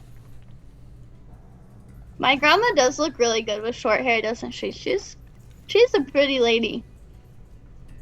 Yeah, is that her hair too? Yeah, it's really finally growing back. Oh, it looks great. Yeah. I know, she loves it. It looks way better. It actually looks way better than her original haircut. Well, she was when she lost it, she was really upset. Oliver, goodness. She was really upset when she lost it, but when it finally grew back, she was hoping that it would grow back curly and brown, I think, because the doctors told her that it was likely it would grow back different than her original hair. But her hair was like she was so excited when she was able to, like, she turned 60 and had still beautiful blonde hair. Like, it hadn't started turning gray yet. It was still blonde and long, and she was able to keep it like looking like it did when she was younger. And then she got cancer and lost all of it, and she was like so upset because it wasn't growing back fast enough. Are you sure she didn't do some coloring, like on the, like, nobody's looking? She runs over to the. No, she 60 didn't. years old and it was just totally blonde. Wow, that's amazing. Yeah, it was crazy. But now it's a little darker and more gray. But everybody's telling her how good she looks still, and so that's really helpful. She likes her short hair. I think she's gonna keep it that way. She has to do less work, but she's kind of a perfectionist, so her hair is like nothing, but she'll spend about an hour in the bathroom making that thing look poofy in the back. Yeah. Because it gets flat. But it's fine. Yeah. Well, it looked great on that the show, In Pursuit. Yeah, I think she looks good. Yeah.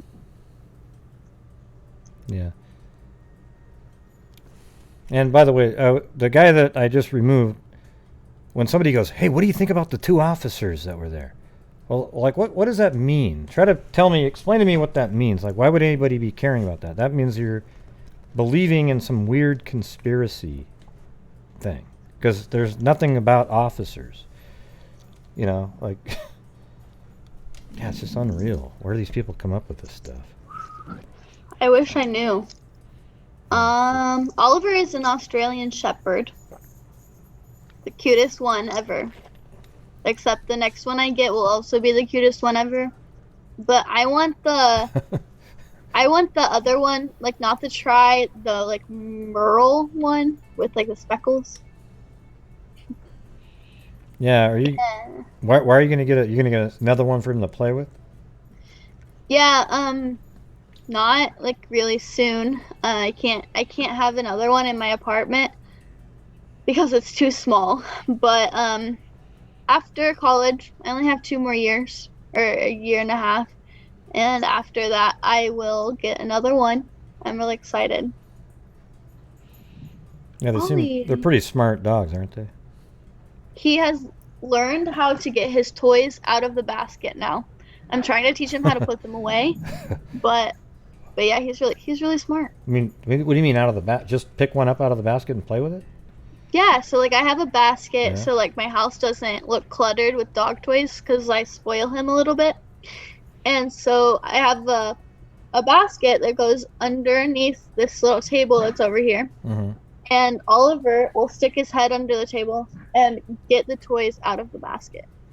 Well, like whichever one he wants. I think Blue and Chloe have it beat because they'll take the things out, play with it. They're all over the floor, and then an hour later you look over there and they're all sitting in the bed. I think they like.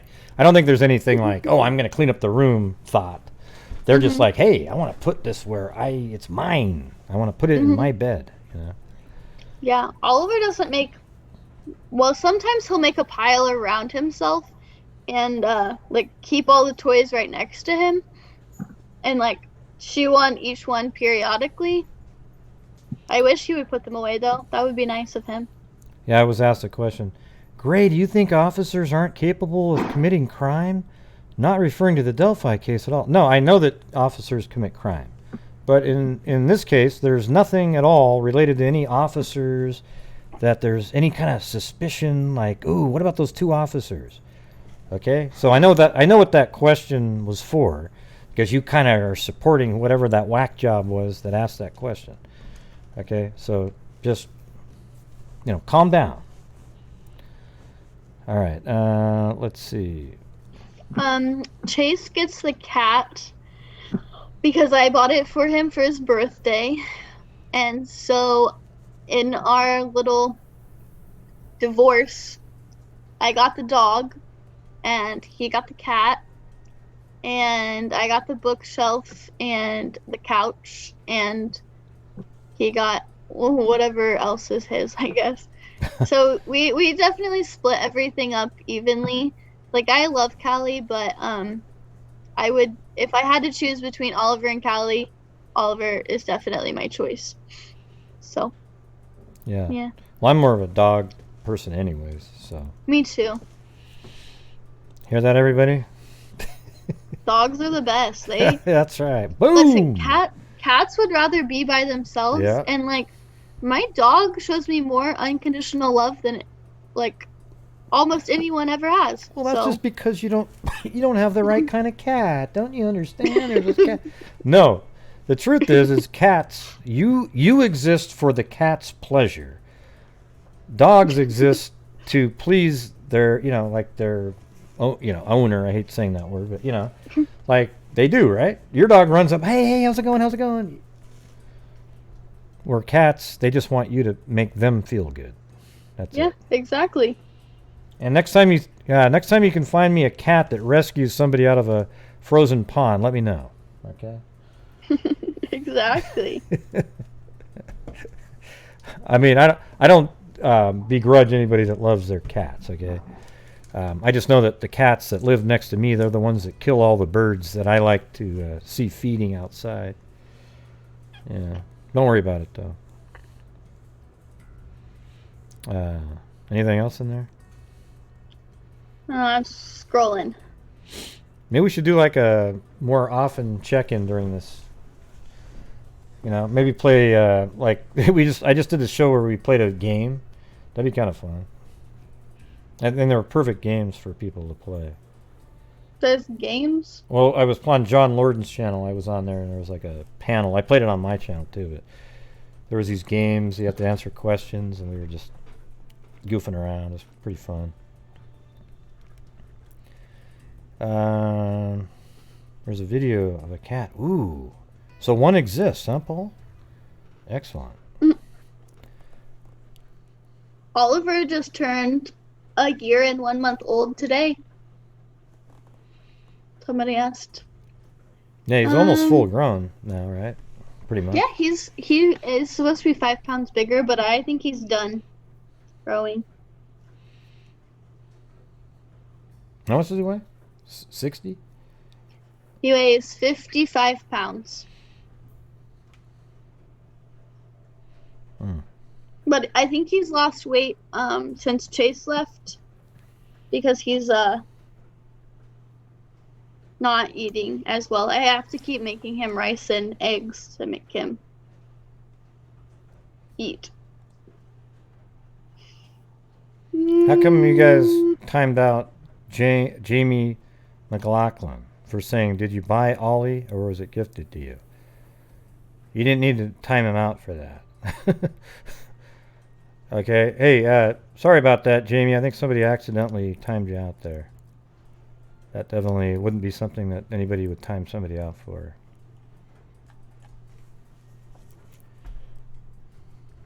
Got some weirdness going on in the chat.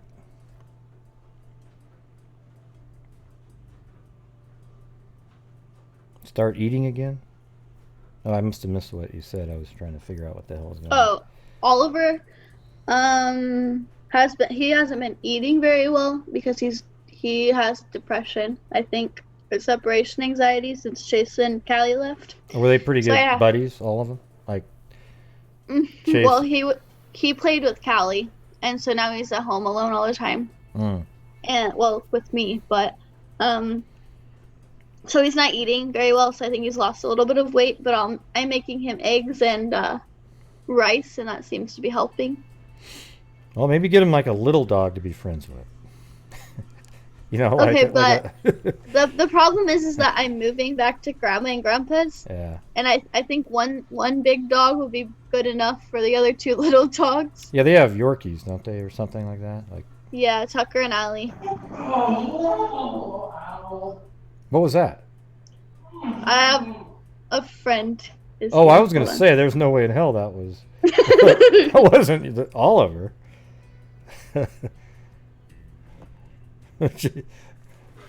That was like an EVP reading. Okay.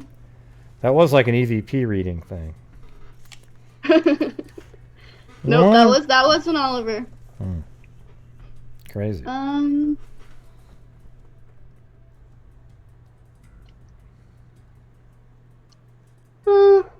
Now they're talking about cats.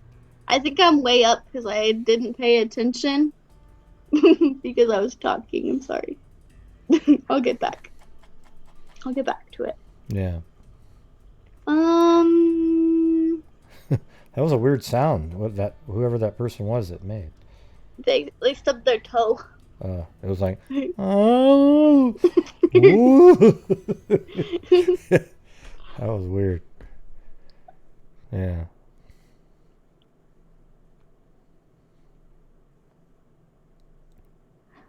What else do I have? My dog is 86 pounds. Holy cow! What kind of dog is that? Almost like, it sounds like a, well, you can have labs that weigh that much. It's a big dog.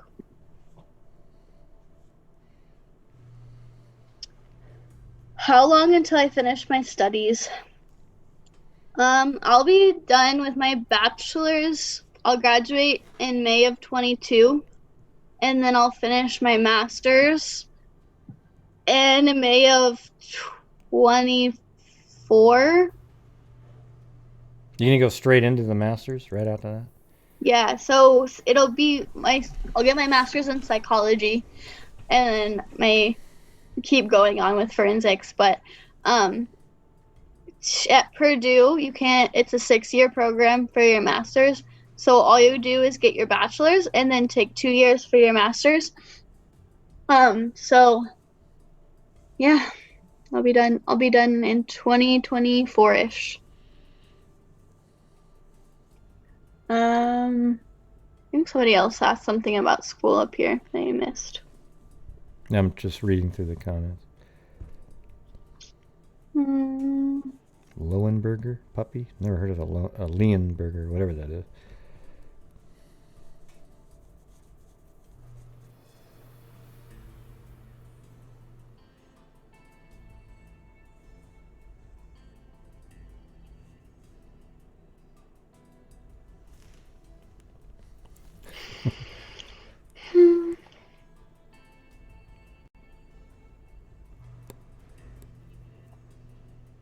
So you used to work at Dairy Queen, huh? You used to work at Did you used to work at a Dairy Queen? I worked at Dairy Queen in Delphi from 2015 until 2017. So how was that? I mean, now that you think back, there was cool people there, or was it just? I'm just trying to, I don't picture. Dairy Queen it was okay. It was really cool first job. At the beginning, it was like a family. I was really close with everyone, and then just things weren't the same after Lib died there. So new people started coming in. I took a really long break, and so all of my friends had left or decided to go to different jobs because the dynamic just wasn't the same anymore. And so I started working somewhere else, and I still work there during the summer, so I won't say what it is, but yeah, I like my new job in May. Yeah. Do they used to teach you, do they literally teach you exactly how to swirl the ice cream out of the machine so it's a nice... Yeah, you just go down and up and down. Oh, I thought it was... Yeah. That's pretty cool. It's like they make you watch a video on it, and you have to get the weights exactly the same. But it's pretty easy stuff. Yeah. Do you like college life so far? So I don't know what college life, meaning I don't live on campus anymore. I really loved living in my dorm room last year with a roommate. That was awesome. I made a lot more friends at Ball State when I lived on campus than at Purdue, living off campus. And also, this is my first year at Purdue, and my second semester kind of got cut short. So I didn't get to do a lot of my clubs this semester, so that kind of stunk. But other than this semester being really crazy, I love college so far. It's so much more fun, and I'm much more passionate about school than I was in high school. It's pretty cool. I love Purdue. It's cool that you've... I didn't really get interested in schooling at all till I was like 22. I mean, it was like, it took me so long, and I did great in grades my last year and a half, but prior to that, I just didn't care at all. Yeah. Let's see. You know, when the dorms was so much... I loved the dorms when I was in the dorms. It just seemed like there was all this camaraderie, and, you got to know all these different people. When I actually joined a fraternity, that wasn't good. Didn't like that. I was gonna join a sorority. The this spring I actually went to a couple recruitment things. But just like I get why people do it. At Purdue it's a lot of partying, but it's just not for everyone. Like I went, I made some friends, I talked to people, I ate a lot of snacks with everyone, but it just wasn't like, I don't know, wasn't something I was interested in. But now I do like forensic science club. I was going to be involved in the bug bowl, but we won't be doing that anymore. Yeah, so I'm finding a lot of clubs that are geared more towards what I am passionate about, and sorority wasn't fitting that. Yeah, and I think it's a good decision. So Michelle asked, where do you think you will be in 5 years? Delphi or somewhere else? Definitely somewhere else, I hope. So my goal is to move away when I'm done with my master's. But I don't want to move away with the case unsolved. But after my master's, I plan on getting as far away from Delphi as possible, just because it's been really nice to not live in Delphi anymore, and just to be able to take breaks when I need it. Like, I don't have to drive down the street and see the posters and the ribbons that are all geared towards my sister and Abby. So like I can get out of that now. So I hope to be living in a much warmer state in a bigger city where I don't have to know everybody when I walk down the street. Yeah. And as much as I love seeing orange light bulbs, I just, like, after this is over, I want to be able to never see orange light bulbs again. So. Yeah. Yeah. There goes my stomach. Hey, how about this one? Labyrinthian Handbag said, what have you learned in college that has changed your thoughts on the case? So much. First, I'll say that before I started taking forensic classes and learning all of the ins and outs of crime scene investigation and crime scene analysis and investigation analysis as a whole, and understanding the job that law enforcement officers have to do is so much harder than we'll ever actually know. They're putting in so much work behind the scenes that we, as a whole, don't really understand unless you've taken these classes. So I started taking them, and I've started to realize that there's all of these little things that have to be done, that have to happen before they can release that information to the public. So taking these classes has helped me to become a lot less frustrated with the investigation, and I'm able to help my family a lot, because a lot of times they'll come to me and they'll be like, hey, I'm really frustrated, I don't understand why we're not getting answers, or why it's taking so long, and why they're not telling us things. But it's literally because law enforcement has so much work to do. And if you really, our new direction started in April of 2019. So it wasn't like it's been a whole 3 years that they've been doing all of this work. They started a whole new investigation starting in April of last year. So it hasn't even been a full year yet of work that they've been doing in this new direction that they've said they're going in. So they're doing so much, and my classes have just taught me not to be frustrated, to be patient, and have faith in them. We just had another troll show up that we had to get rid of. They always think they're so clever and smart.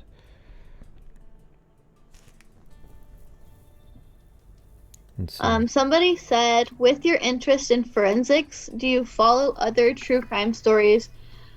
And they named a couple people. Gannon, the case, I cannot pronounce his last name. I've never been able to. I have a friend that I made in my forensic class last semester whose name is Gannon, and so This is actually a case we talk about a lot because he has never really talked to people with that name, so that name connected with him. But I absolutely follow a million different crime stories. I follow so many different people, and that's kind of how I've created my support system. So, when this first happened, I had my family and my friends, and they were a really great support system in the beginning, but they didn't understand what I was going through, what I was feeling so I met these people, who have lost people, and they've kind of been my support system. So when I see a case like these, I tend to do all I can to advocate for them, and a lot of times their family members will reach out to me and I'll talk to them, which has been a really cool part of this that has come out of such a awful thing. You know, a lot of people say, oh, there's closure. Do you think there's no real closure, right? I mean, like, let's say they do solve the case. It doesn't, I guess you could say that the chapter of who did it is solved, but it doesn't make you all of a sudden go, oh, thank God, now I can, I don't know. I never believed that the word closure is the right word. So I have a couple of friends that have gone through this that, the things they say when their cases have been solved, and they say it's not any better, it doesn't feel any different, it's just that you know what happened, you know who did it, and you're able to continue grieving and continue getting through the grief process because you understand it a lot better now. And maybe not understand it, but you're able to put a face with it, and you're able to close that chapter and move on to the next one. And I live by that, because when we catch this guy, it's going to be a whole new different phase of grief.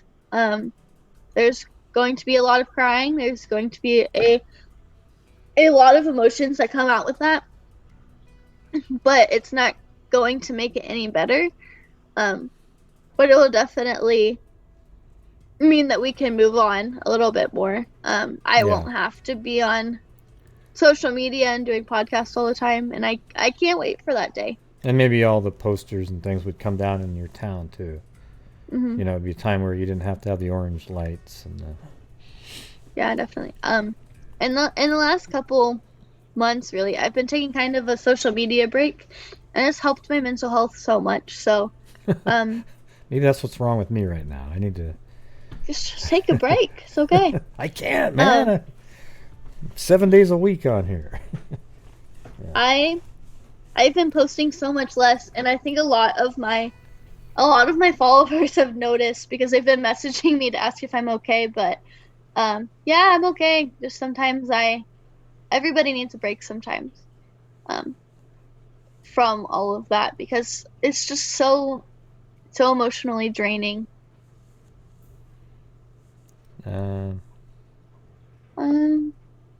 Hey, Curious Georgia, she quit talking about it a while ago, and I'm reading up on the comments. Let's see. Yep, hope to catch the person soon. Yeah, I've covered the Gannon Stock. I think it's Stock or Stock or whatever the hell. Yeah, you're right. I always kind of mix it up to. I'll even say it differently a couple times on the show because I'm not exactly sure, and I want to make sure that I covered it either way right at one point. So yeah, so I just say the first name, because if I can't pronounce, like, I hate when people call me Chelsea. Like, if you say my name wrong, like, you don't know me very well. So yeah, the spelling isn't as big a deal, but yeah, you get the Kelsey, Kelsie. I got a Kelsea the other day. Oh, that's clever. That's a good one. Oh, they just heard you say it and tried to phonetically spell it. Yeah. Apparently. Where would be your number one place to travel to? Scotland. I wish I would have went. Yeah. My number one place is actually, like, I've always wanted to go to Hawaii or Indonesia.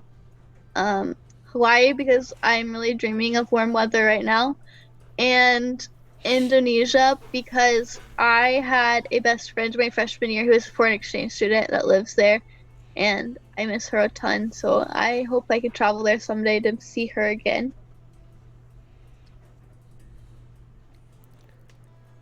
Let's see.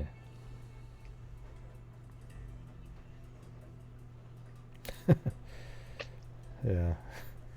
See, the illiterate ink, he's a guy that was named LJ a long time ago, but he changed his name. And he just always comes in. First thing he says, can I get a recap? You know, like he could be doing a 2-hour show and he wants a recap. You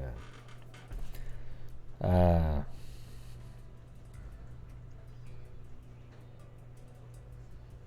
Indiana. Yeah.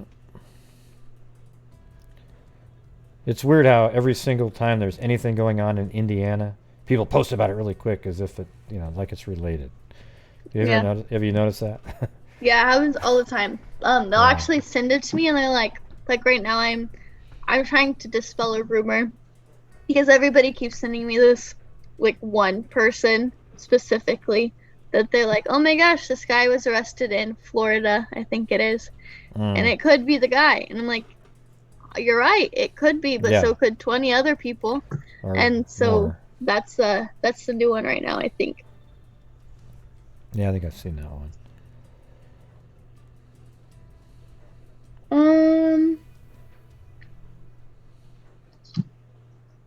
All right. Well, it's 1 o'clock. Do we have any last questions? Yeah, I was thinking, man, you're probably tired. I'm getting there. Ollie's over here, like snoozing. And then you can go figure out what that sound. You should record whatever that sound was, whatever that person made. I will. And use it as an effect. I'll make it my ringtone. Yeah, it was. Yeah, it was like a Sasquatch, exactly. So any last questions here?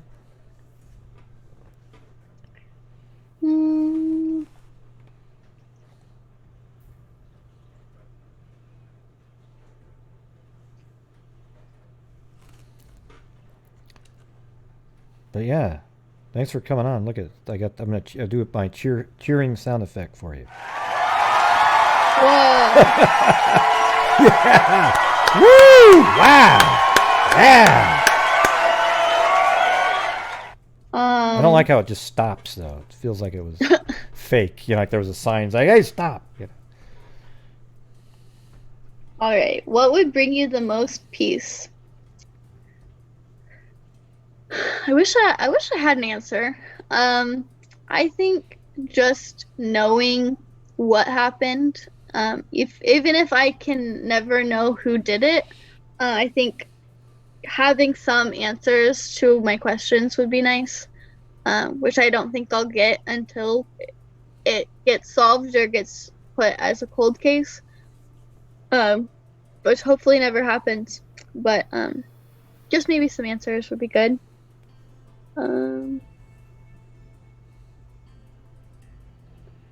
Now, do you believe in the death penalty? From forensics. I don't know why from forensics has to do with anything. Well, probably based on what I've learned in school. I've learned a lot. I've watched a lot of documentaries lately. I do believe in it. I do think that it does deter some crimes. But also I think that if we're going to have the death penalty, we shouldn't leave them there for 20 years so that they can be a whole new person. Because I know that I'm not the person I was 6 years ago, or even 3 years ago. But somebody that's sitting on death row has a lot of time to think and change who they are. And so they're not the same person that they were when they got sentenced to death. I think definitely some. I would say there's a lot like that, but there's some that are just, you know, they're evil people. This is true. Yeah. Yes, I do think some people should die for what they do, but in the case of Abby and Libby, I want this guy at this moment in my life. I would love for him to be tortured, and I don't think that sitting on death row is going to hurt him in any way. So I think being in general population would be amazing for this man, because I don't even think you can call him a man, really. But It wouldn't work out too well for him in general population. he would die very quickly. You just make So- sure that the story's out really quick in that jail about what he did. And I don't think that he would be able to keep that a secret. Yeah. So, as much as I would love to say I want them to kill him, I would love for them to torture him for the rest of his life. So. I mean, I agree with. Here's the thing: is I'm for the death penalty, except the problem I'm having with it now is all the people that have been exonerated from death row that didn't actually do it. Mm-hmm. Because of DNA, they go, "Oh wow, they didn't do it." Now you got to ask yourself, how many people have we executed that didn't do it? Because DNA wasn't around. So it's kind of like, I think we need to find a way where it has to be really unique facts that literally have no chance of not being accurate, and those are the people that get executed. So it's, Yes. and when those facts are met, they're executed really quickly, just like you said. Like it's just boom, boom, boom. These are all lined up. Bam, you're out of here. Yeah. There definitely are people that deserve to be executed for their crimes. Yeah. Like the Golden State Killer, he most definitely should be killed for what he did. Ted Bundy definitely should have died. That was a good call. But there are also people that are innocent sitting on death row, and also people that have changed completely because they've been on death row for years. So that's why that's such a tricky subject for so many people.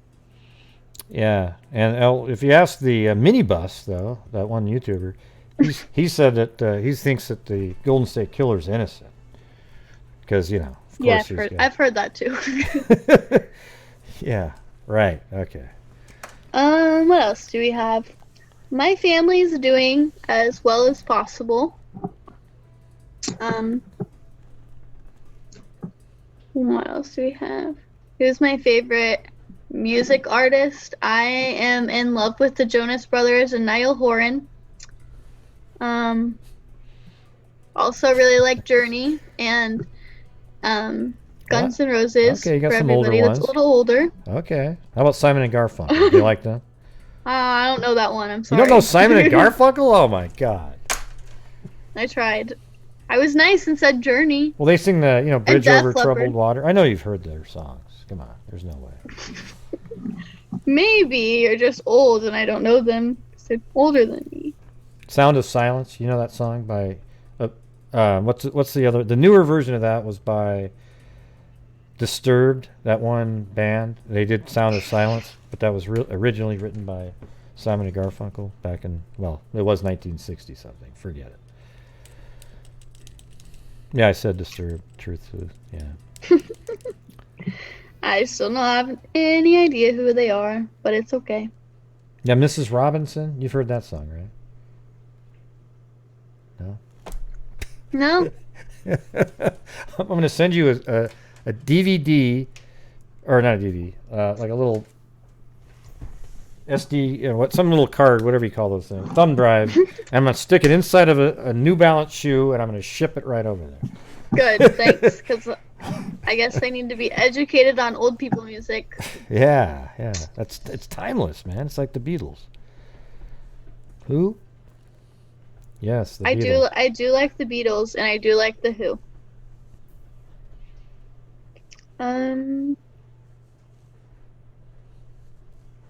Let's see. Yeah, I don't know. Anything else? Bob Dylan. Do the bumps dime in their prime, didn't you? Yeah. And I like Queen and ABBA. Elton John. Alta John. Yeah, she's a big fan. She's a big fan of Elton John. Everybody. I was reading at the same time. Thank you. Aldridge. That's fun. I know you. It's fine. No. Elton. Yeah, you do like Elton John, though, right? Yes, I do. Who are the Hermit Crabs? You need to listen to REO Speedway Wagon. Have you ever heard? You know who William Shatner is, right? Yeah. That's from Star Trek, you know. Hmm. He did Elton John's Rocket Man. You checked out that video. He's like, I packed my bags last night, pre-flight, and he's smoking a cigarette. 0 hour, 9 a.m. And he could be high as a kite by then. You know, the sad part is he was serious when he's doing this. So when you're watching it, it's embarrassing as hell. Okay. Let's see.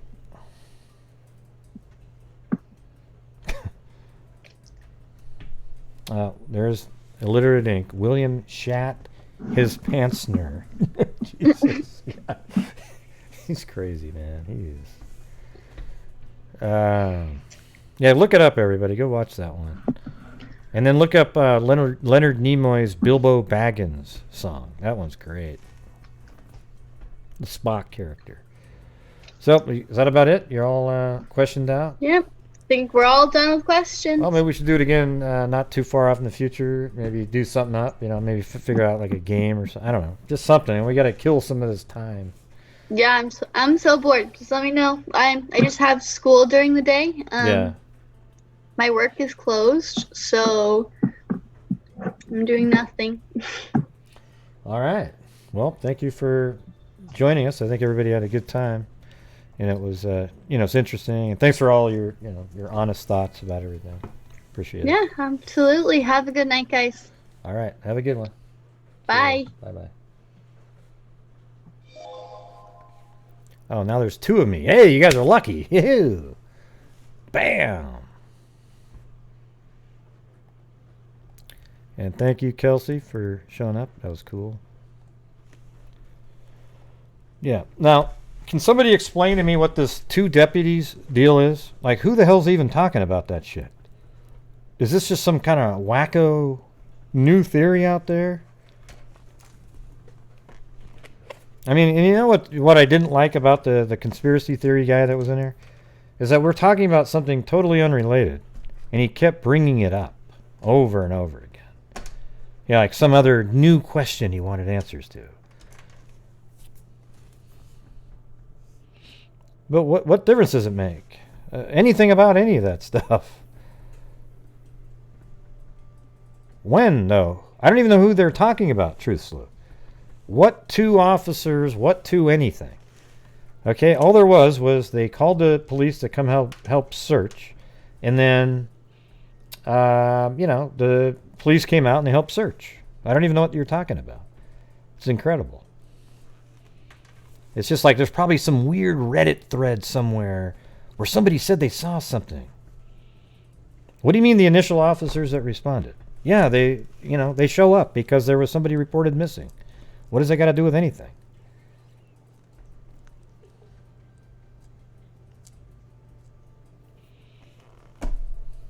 Oh, it's mind-boggling, man. It's mind-boggling. Yeah, okay. But what kind of a question is that? What do you think of those officers that showed up? Oh, the nefarious officers. Whoa. Yeah, of course it's a conspiracy phone call or a question, right? Does anybody not think that that's a conspiracy? I don't even know. I don't even know what the hell the issue is. It's just something invented to cause controversy. Who cares what the names of them were? What difference does it make? It's just a total BS rabbit hole pile of crap. No, he asked, what do you think of those guys? Okay? And I was actually surprised that you just sort of answered the question. Oh, yeah. They were the 2 officers that showed up. Oh, thank you. Well, what do you mean?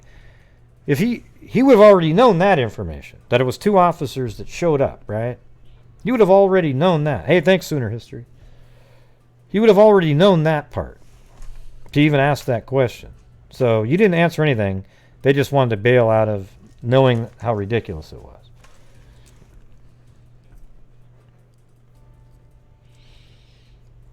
But man, Becky should be very proud of Kelsi, and Kelsi should be proud of herself. She's really, look how confident she is now, and just, it's amazing. Absolutely amazing.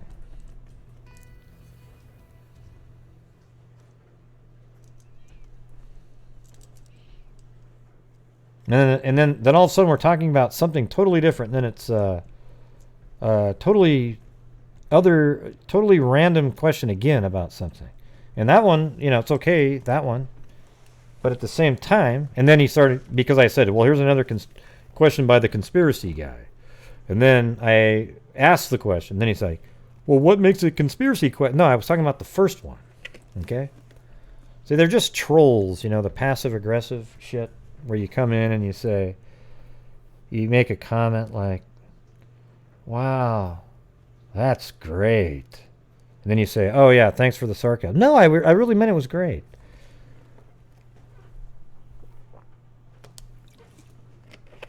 Thank you, Kevin Brown. Yeah.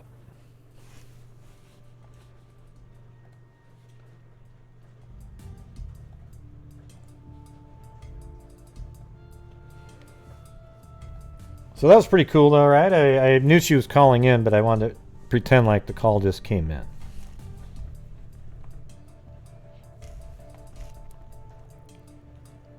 My eyes were so dry. Man, they're just... Woo. I have to put eye drops in every night. I wake up in the middle of the night and they're just so dry.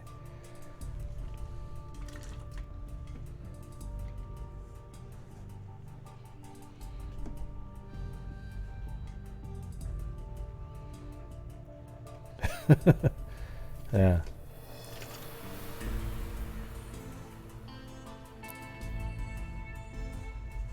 Kevin Brown.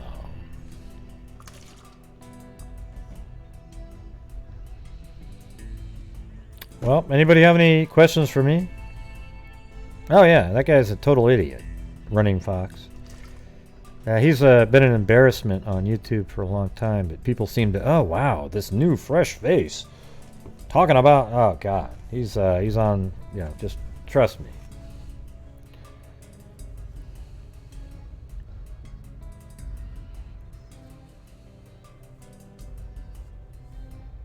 Gray, why do you talk about other YouTubers? Well, because I hate when people get duped.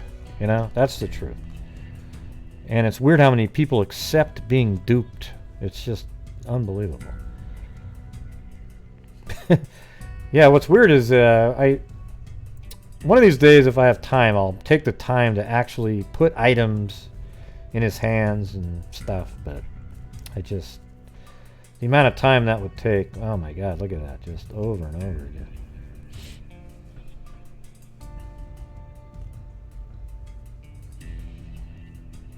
Well, she probably feels violated because she was put on timed out for something that she said that had nothing to do, she was defending the show. Yeah, that's probably why.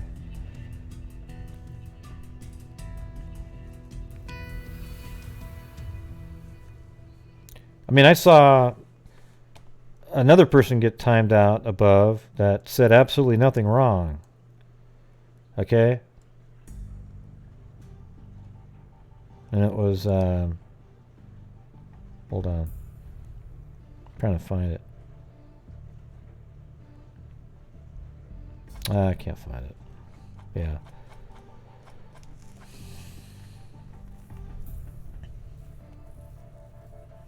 Yeah. If you go back and look through my videos, at CrimeCon last year, I have one out there where Kelsi came up and she took over the mic and then interviewed, I think it was Turney, right? And it was pretty cool. That's where she started making fun of my shoes.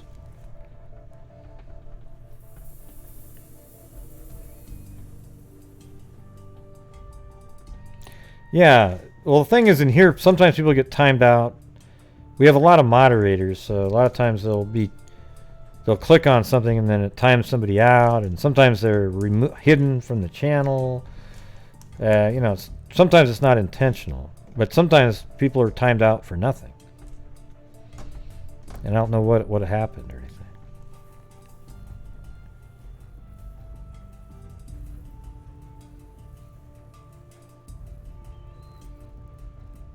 Yeah, it's called yeah, I do it all. You can do that all the time, VP. It's called a like a preview. So when you upload it, you say that you want to have it play, and there's still super chats and all that stuff. I know who you're watching too, by the way. The one that copies everybody else. Yeah, Premiere. Yeah.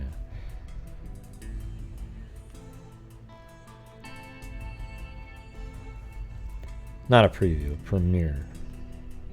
No, I mean sort of the same meaning, I guess.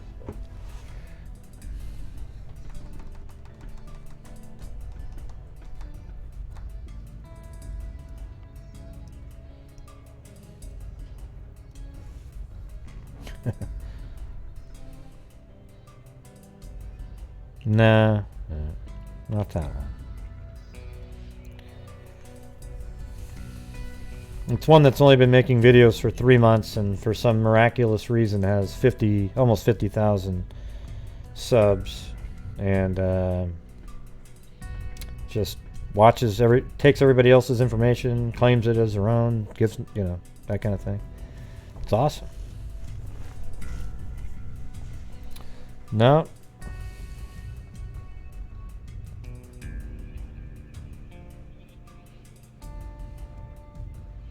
Yeah, I've been doing this for 3 years. The thing is I'm not like I don't go out and try to get subs by pretending I'm interested in something that's popular. So I don't have as many, I don't go for the gold rush, because I want people that have a diversity of interest. When people say, they subbed to me because of, just one case, I don't even want them to sub to my channel. Okay, I'd rather have them go do something else. I want ones that are interested in just true crime in general, because I cover tons and tons of cases. There's some people that just cover, like, that's why we say no Chris Watts, because they covered it for months and months and months, and they got this huge following, and it's like, really?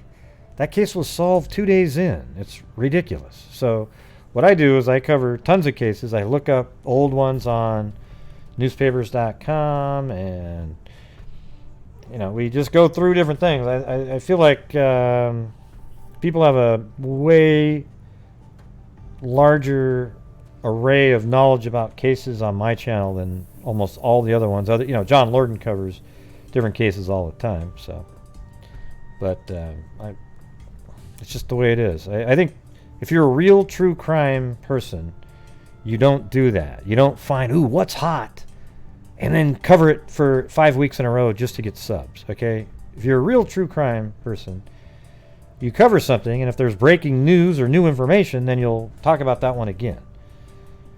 But other than that, you just got to keep going, because it's sort of our job to put out more information about unsolved cases, or sometimes solved ones, to teach, like if you can go through and go over a serial killer or something and their victims, that helps people learn, like the victimology kind of deal.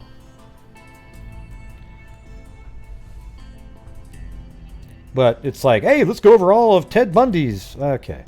How about finding a new one that nobody's talked about? Give some life to some of their victims.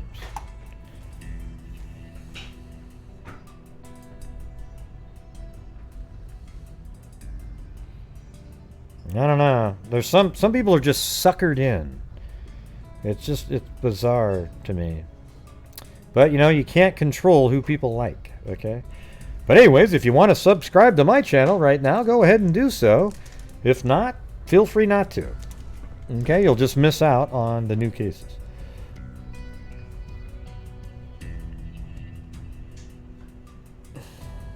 No, that's not true, Father Time. That's not true, idiot. Okay? I didn't block people who followed you for years. Once they get an opinion... Yeah. So you're just one of the idiots that think that's true. Okay? You're an idiot. Okay? So what I do is, if you disagree with me, I just disagree with you. It's when you respond like a dipshit, like you are right now. Okay? That's when, somebody gets blocked. Like, for example, your whole comment right there is exactly why someone like you would get blocked. Okay, that's what I'm trying to tell you. So.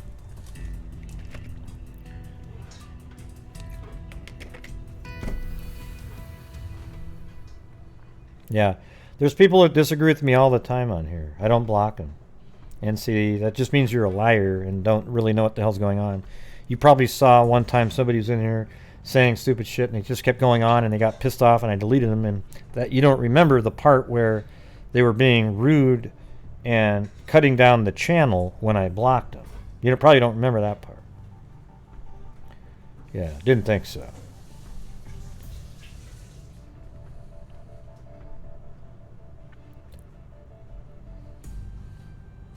That's a bartender and somebody walking around.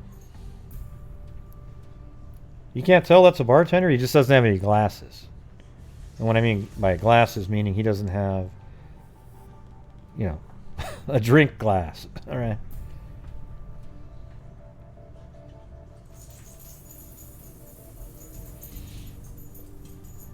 Yeah, well, you just stay here, Kathleen. That's all you need.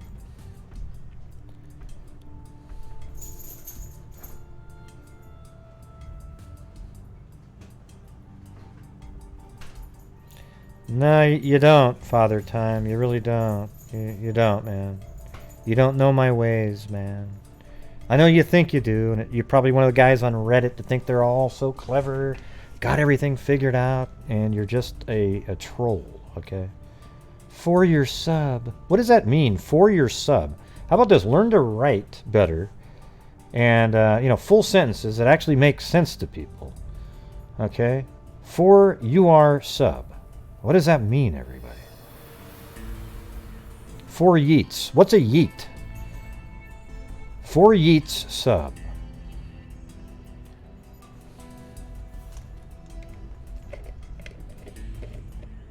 Oh, 4 years. Okay. I get it now. Yeah, you sound like a real genius, okay? Real genius. Yeah. I'm a 4-year sub. I've just suffered through all the pain all those years. I've just suffered through all the pain all those years, and I just felt like it was time for me to say something. If somebody has a different opinion, you just block them.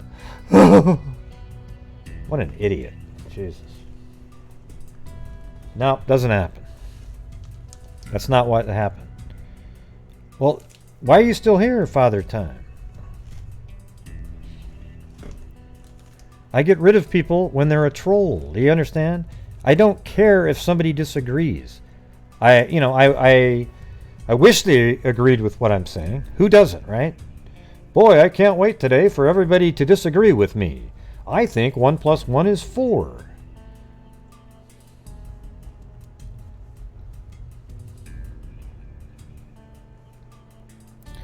Yeah, all of a sudden this Father Time guy who's never showed up in here suddenly has been a 4-year sub. You know what's weird about that is I've only been doing real YouTube stuff for about 2.5, and before that I was just, you know, I'd make the videos on McStay and things like that. Yeah, exactly.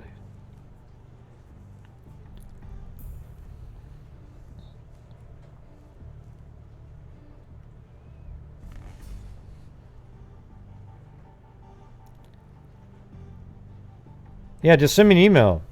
You don't, and here's the thing, when you send me an email on a cold case, all you have to do is give me the year and the name. I don't want to have 50,000 links that you've built up over the years or anything like that. I just want the,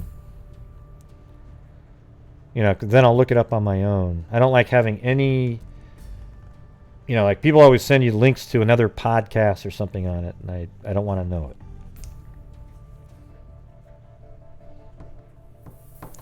Where's Cairo? I don't know. He's probably, you know, watching videos or something. Somewhere. Podcast. Doing something.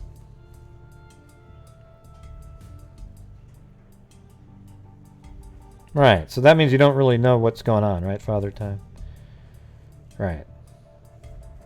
Now, have I removed people that in the course of the conversation have disagreed, but then it turned into something else, yes. But I don't care, you know? Like, I'm not going to remove somebody because they disagree. And it might be how you disagree. Like, if I was on here and I was just going, oh, yeah, there's no way in hell the guy... And then somebody goes, how the hell do you know, Gray? You're full of shit, man. You're wrong. Well, they're gone immediately. Okay? But if they said, no, I disagree. Like, you know, the caller that calls in every time talking about the southeast side of the bridge every freaking time he calls up, right? Well, at least he does it in sort of a polite way. But if he didn't do it that way, he'd be gone in 2 seconds. Do you understand? There's a big difference there.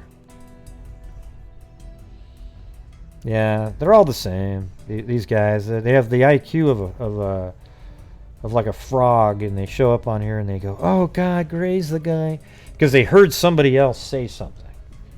They're not correct, you know. You guys are here all the time.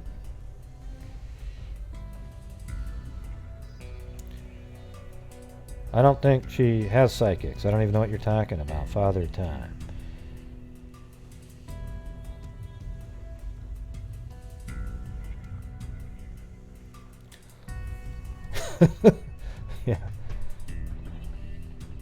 Yeah, I disagree. I mean, me and Curious Georgia disagree all the time. You know, Kairos said stuff in here that I don't agree with. Truth Sleuth almost every day. You know, Sasmir and I haven't got along. Agreed. We always get along. We haven't agreed. Okay, but it's the way they disagree. Okay. Yeah, like if you jump in with, Gray, you're not always right, man. You know, you say, boom. You probably won't last long in here. Because nobody ever said that. It's just my show, so I get to actually verbally say something. So unfortunately, you aren't able to do that. But that's just kind of the way it is, right? Thank you, Nicole Kyle. I have been removed and brought back. I adore the show, and I'm happy to be here. Oh, cool. Yeah, well, yeah, there has been people that have been removed, and they send me an email and say, hey, Gray, I got removed. I don't know what happened. I'll just put them back in. Okay? That happens all the time. I don't have any ill will towards anybody or anything like that. You know, I don't like the people who believe Sandy Hook's fake. I don't like the people who believe Kanika Jenkins was murdered. You know, the whole... It's just... I don't have time for it. It takes so much time to be a conspiracy theorist. And to debunk them. Because they believe in things that there's no information on to debunk them. Well, how come that guy was smiling when he was at the press conference? I don't know. Maybe, you know, people can smile sometimes. Who knows? You got me. You got me. Oh man, you know what would be cool? I gotta fix this a little bit. Because I could actually make it where I was... I could do it where I was sitting behind the counter too if I had that as a layer. In here. I made it a layer in let me see if I can put it right on the edge and it would sort of look like that. Hold on.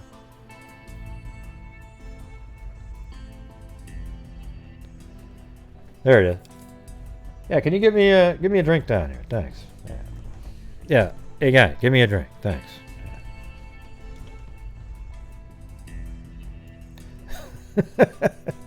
You see, it's not working because now I'm in front of what's her face, so that kind of doesn't work.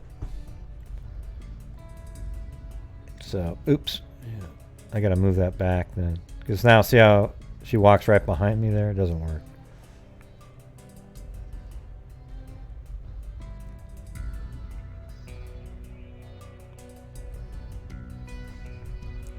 Yeah.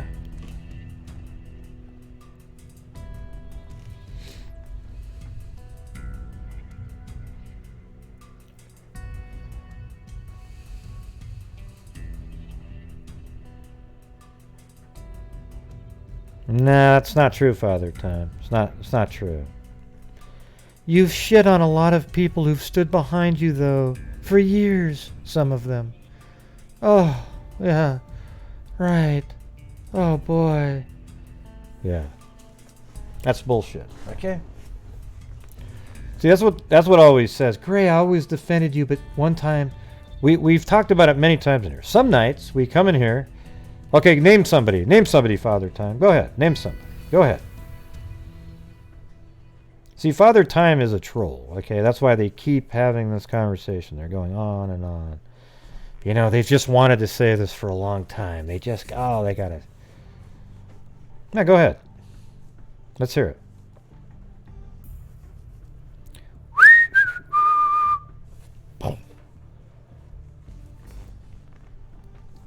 Come on, Father Time, go ahead. Where is it?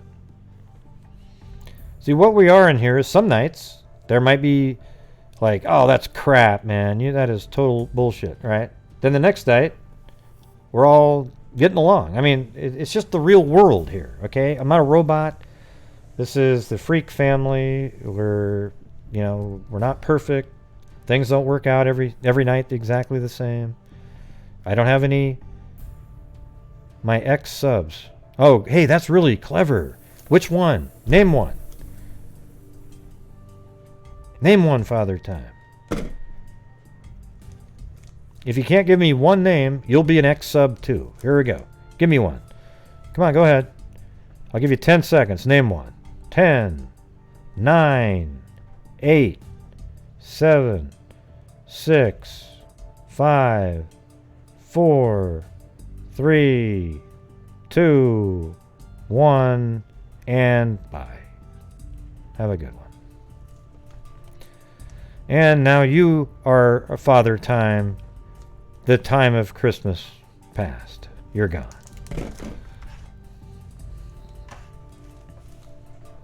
What an idiot. Jesus. God, Gray, you're so mean.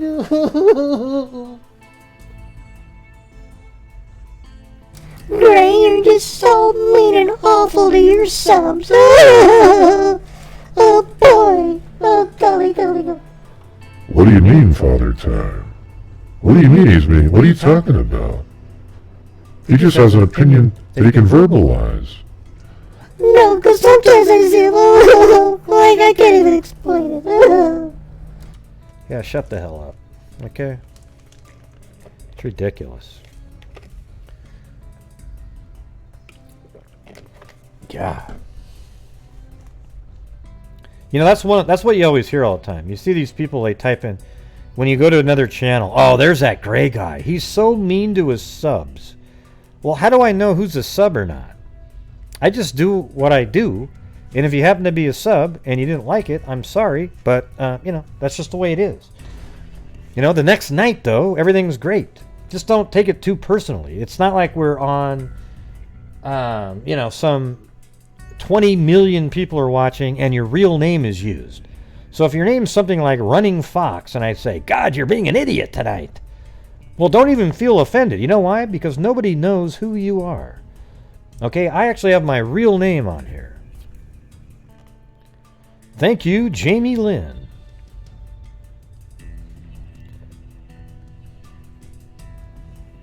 Yeah, maybe that's Mama Bear, right, yeah.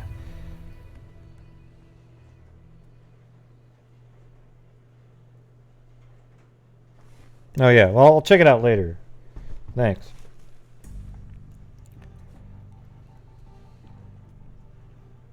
Oh my God. Father Time is an employee of Anadarko Oil? That's amazing. See, what it probably is Father Time's somebody that he's got some friends over, made a fake account, said, hey, let's see if we can derail this. Watch this, watch this. Watch how many times. Yeah, drink every time he says my name. Okay, here we go. Father Time, Father Time, Father Time, Father Time, Father Time, Father Time, Father Time, Father Time, Father Time, Father Time, Father Time. Now you're wasted. Have a good one.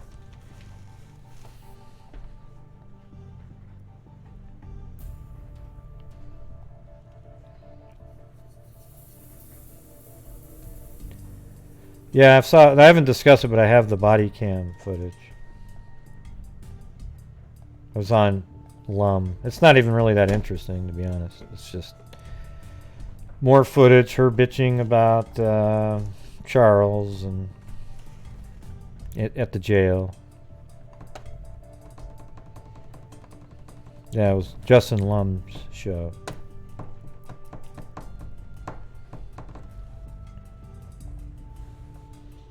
Well, maybe I'll play it really fast if you want to see it.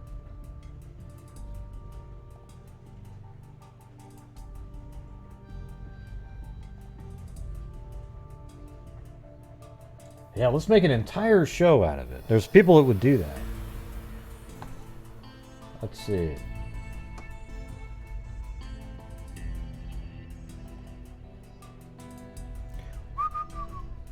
Well, that guy's getting pretty quick.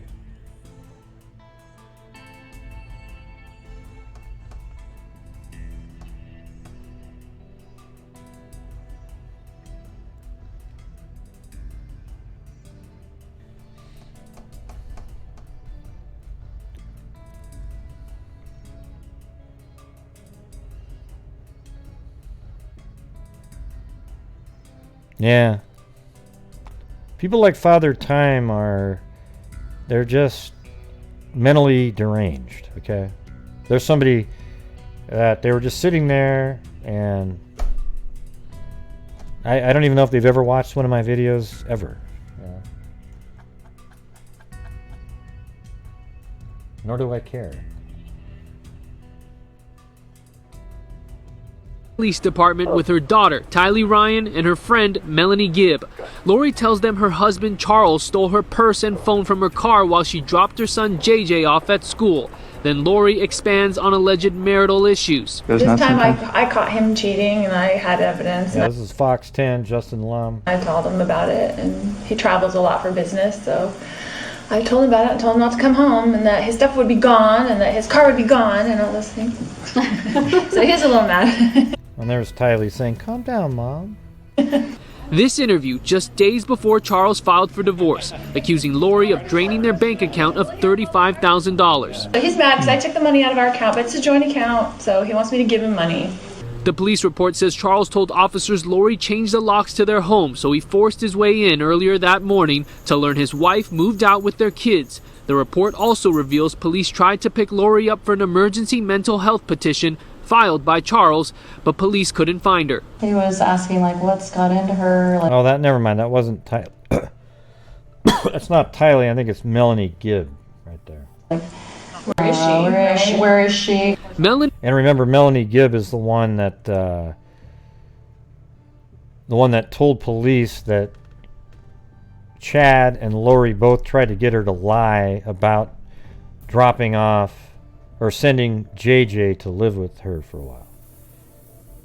Melanie Gibb is the same friend who told detectives that Lori asked her to lie about where 7-year-old JJ was in late November, according to Rexburg police. JJ's sister, Tylee, speaks to GPD here, saying Charles texted her the night before. Sent me a strange link to a website about our church. Lori, Tylee, and Melanie eventually leave, and officers call Charles, telling him he could be charged with theft. If you want to come here with the purse and that order, we can get this all try to figure it out. Yeah, so that's about it. Nothing really exciting there.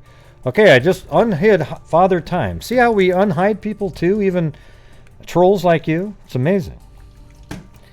Let me guess, Father Time. Your name isn't really Father Time. You know, I bet your last name wasn't Time, and your parents were being goofy and named you Father. Yeah, it's just a guess. I know. I can't be 100% sure on that, but.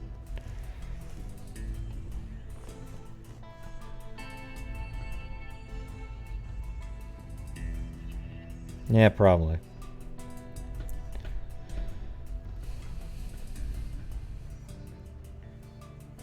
Yeah, but it wasn't Tylee. It was a friend of hers.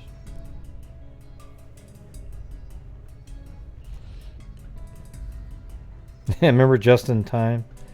I remember that one. Yeah. Just in Time's one of the ones he was just so mean to. He laughed. Oh. Yeah.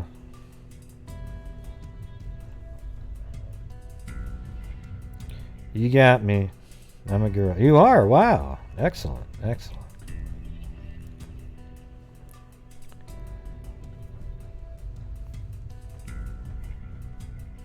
Yeah, do you ever think it's just your perceptions a little bit off there, Father Time?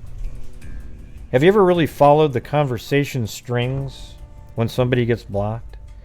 And sometimes people are blocked and I didn't block them. Sometimes it's just somebody in the chat and I wasn't even paying attention. I'm doing my show. Do you ever think of that, Father Time? Probably not. Probably not. Well, just like the President of the United States, Gray, things that happen on your show are your responsibility.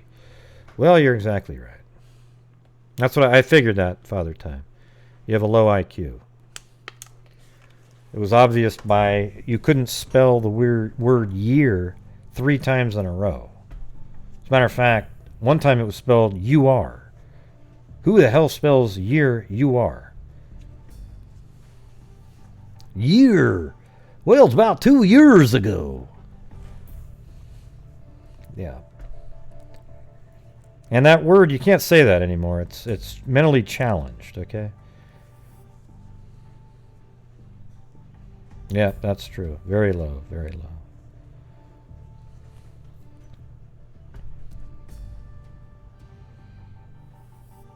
Yeah, isn't that weird? How easy it is to type in the word year. Yet it was typed in wrong like 3 times in a row. Unbelievable. Wow. Yeah. Yeah, so, hey, Father Time, next time pay attention to what's actually going on. Try to be aware of the situation. Okay?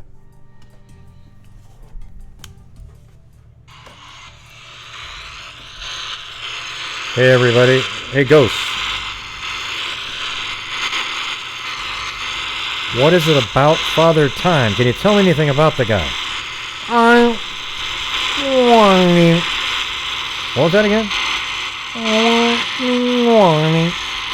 Wait, what was that? It says he's been out drinking. Did you hear that, everybody? It says he's been out drinking a lot. He's been out drinking. Okay, you get it, right? Okay.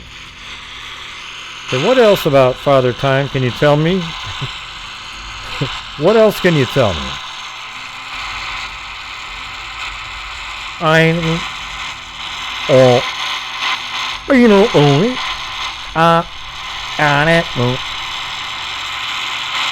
Oh, he says his favorite drink is Kahlua and ice. Interesting, very interesting. Kahlua and ice, and he's out drinking. Wow, those ghosts, they have it all figured out, I'll tell you what. Oh, man. Those ghosts nailed it. It's unreal. Why don't you ask me a question? Let's see if we can figure it out. Here, what do you got?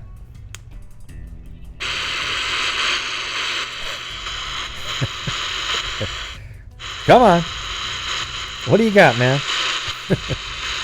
Go ahead, what is it?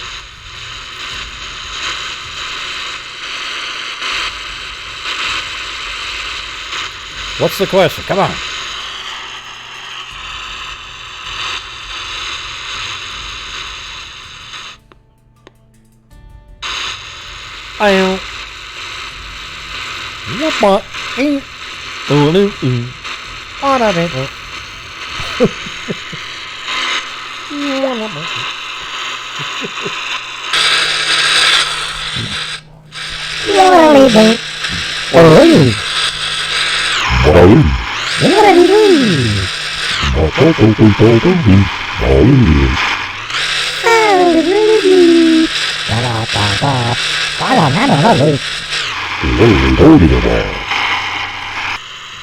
Yes, I think what he said was, what the hell is going on here? I can't understand what you're asking.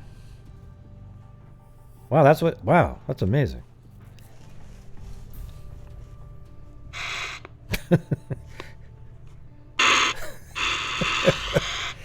Man, I got to learn how to do those EVP sounds, man. Just get a load. Just go watch any of the shows, record it, and have it as sound effects. Yeah.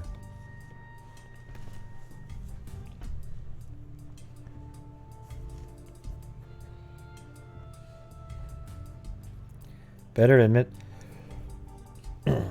Well, hopefully I'm providing some, needed entertainment on the day. Like these days, they're just crazy, right? Sitting at home. I mean, I pretty much do this anyways, but I can imagine how shitty it is for people that get to leave their house every once in a while.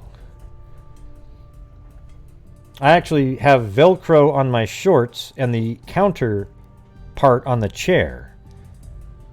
To get out of the chair, it's like, I'm just stuck in it, okay? Oh, they get a lot of subs on some of them because people actually believe that shit.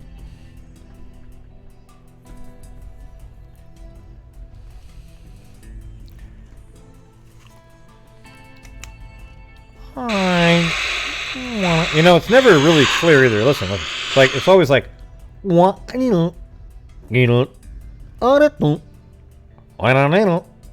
and then you can make it say anything, right? I mean, at that point, you can have it say anything you want. You just, whatever makes sense. Yeah, sometimes it makes me laugh.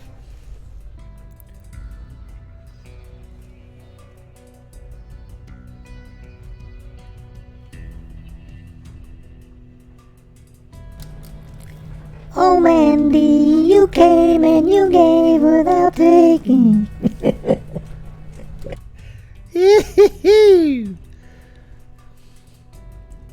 think you need some music with it.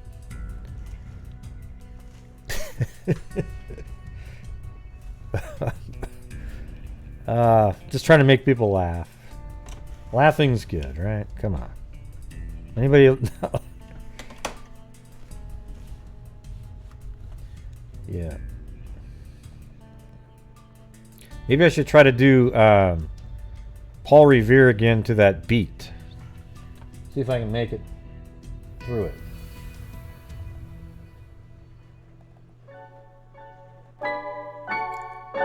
Alright, let's see how's it going. I can do it.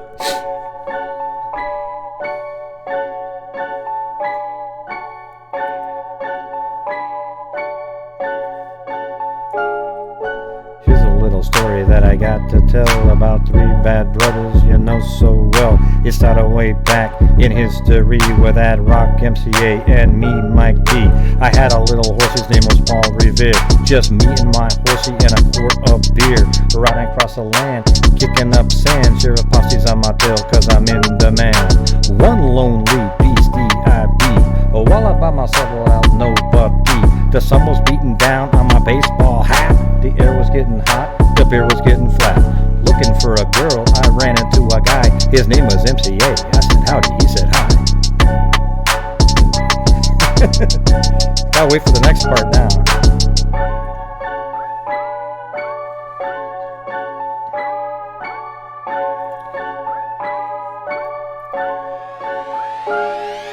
He told a little story that sounded well rehearsed. 4 days on the run and that he's dying of thirst. The brew was in my hand and he was on my tip. His voice was hoarse, his throat was dry. He asked me for a sip. He said, can I get some? I said, you can't get none. He had a chance to run. He pulled out his shotgun. Quick on the draw, I thought I'd be dead. He put the gun to my head and this is what he said. Now my name is MCA, I got a license to kill. I'll wait for the next part for that one.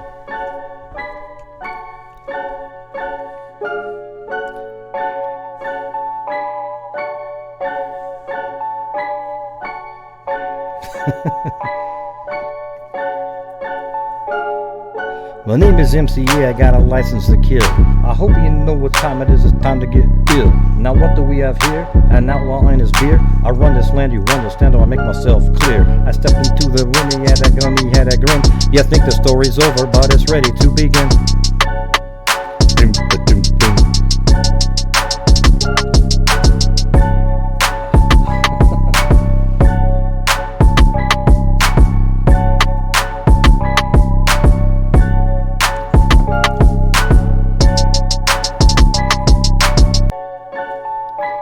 Let's see, now I gotta go back to this part.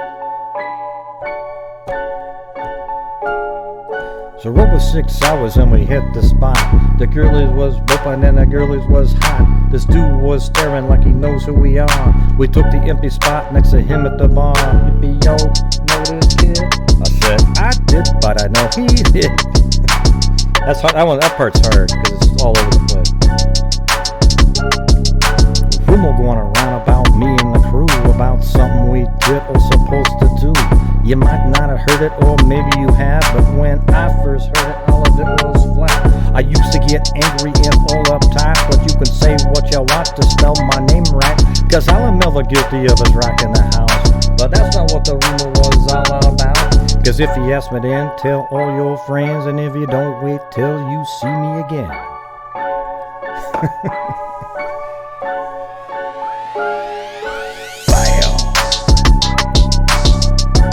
How about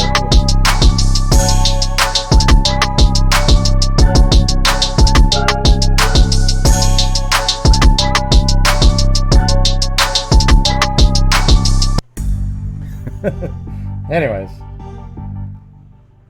that's my only free rap beat that I've got. Well, it's not free, I had to buy it, but I wonder, I think it would work with the Sugar Hill Gang, don't you think? Sugar Hill Gang. Let me see. Hold on. Let me try that. Let's try that. Sugar Hill Gang. Okay.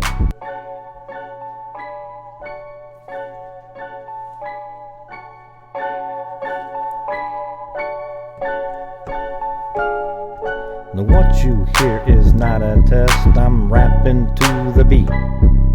Me, the groove, and my friends are gonna try to move your feet. You see, I am Wonder Mike, and I like to say hello to the black, to the white, the red, and the brown, the purple, and yellow. But first, we gotta, that does work.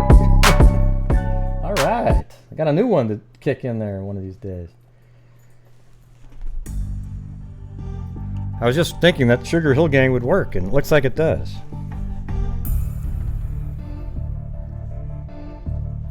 Oh God, there's Lori. She just fell down. Do you guys see that? Sorry about that, Lori. I know that you didn't get your insurance policy payout.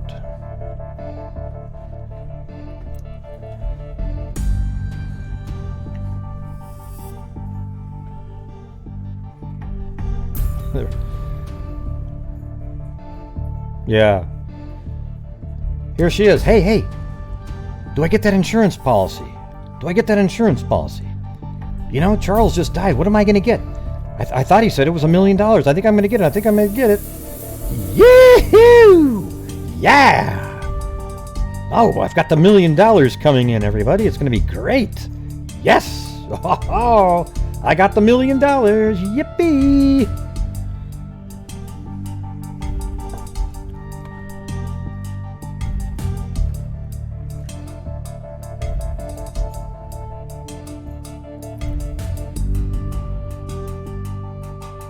Over pirates.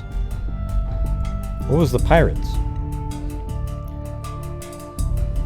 Oh my God. The attorney just told me I don't get a damn thing. This is really bad. I don't get... Oh! Oh yeah. Poor Lori. Poor Lori. Lil Grey Crime. There you go. Or just call me Master G, okay? Master G, I'm on mellow. It's on you, so what you gonna do? Well, it's on and on and on and on and on. The beat don't stop until the break of dawn. I said an M-A-S, a T-E-R, a G with a double E. I go by the unforgettable name of the man they call the Master G. Well, my name is known... Yeah, that one.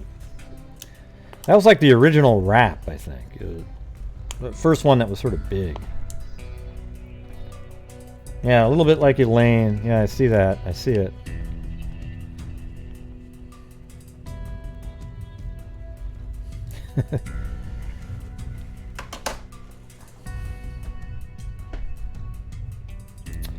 So, anyways, it's 11:17 now. Hope you guys had a good evening. It was a long day for me on the air today. That's for damn sure. 2 different lives breaking down the Gannon stock arrest warrant for Tisha the Barbarian Stout. Absolute whack job. Yeah, 100% premeditated murder. No doubt about it whatsoever.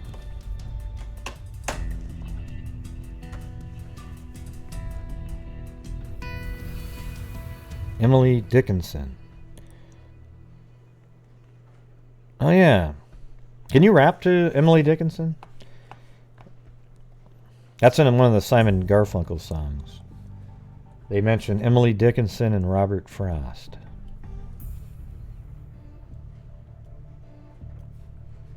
Let's see, Emily Dickinson.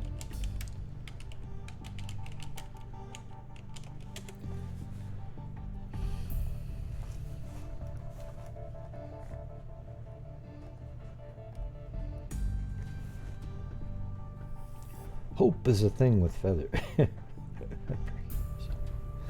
That's kind of funny. Maybe you could rap to that. Hope is the thing with feathers that perches in the soul and sings the tune without the words and everything. Well, I don't know. I think you'd have to find the right one.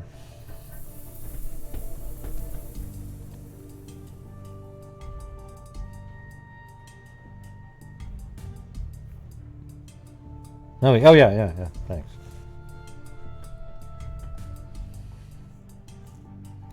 If you want to donate to the Lori Daybell Attorney Fund, don't just put your money in the toilet and flush it.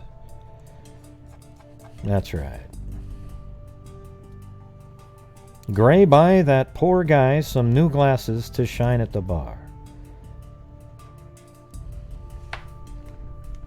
Thanks for all the laughs, everyone. Yeah.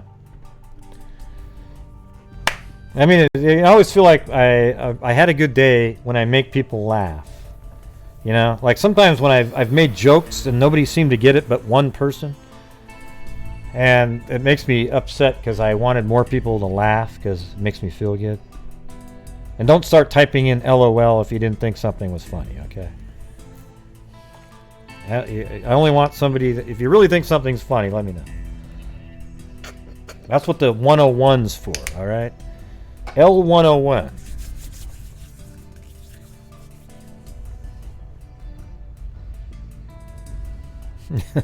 Thank you, Kit Kat.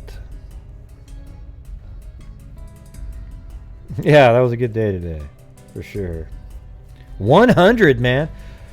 Okay, hey, where are we gonna do the flyby tonight?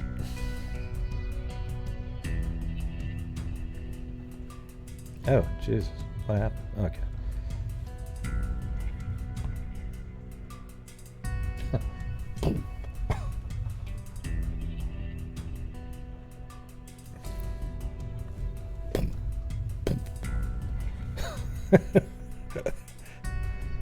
Oh.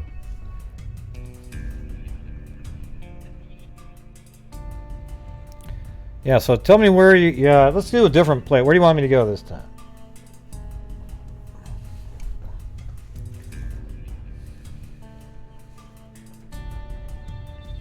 Yeah, I know some of you catch them all. Yeah. That's what I always liked about... What's her name? That was... she always was in here. Now I've forgotten her name because she's never here anymore. Oh, well.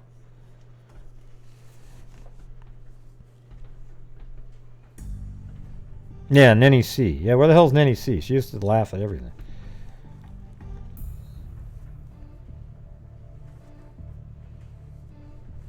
Yeah. Yeah, oh, there you go. Yeah, that's one of my favorite riffs is when you go after people that type in all the... you know, and the curiousness of it when they say, oh, God, today I was sitting there in my house. I had an ingrown thumbnail, and then I started to hammer some nails, and when I swung the hammer, it crushed my thumb, laughed my ass off. Okay? You know, like ROLF, laugh my ass off, right? Well, really? I mean, okay, listen.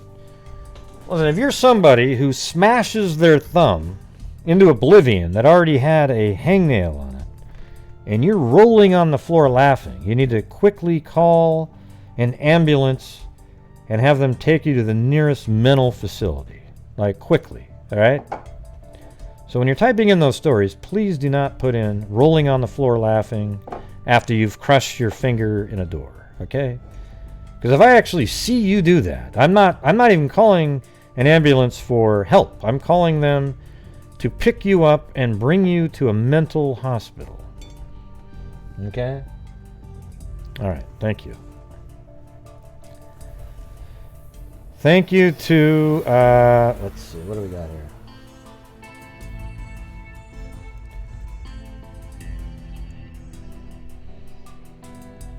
Yes.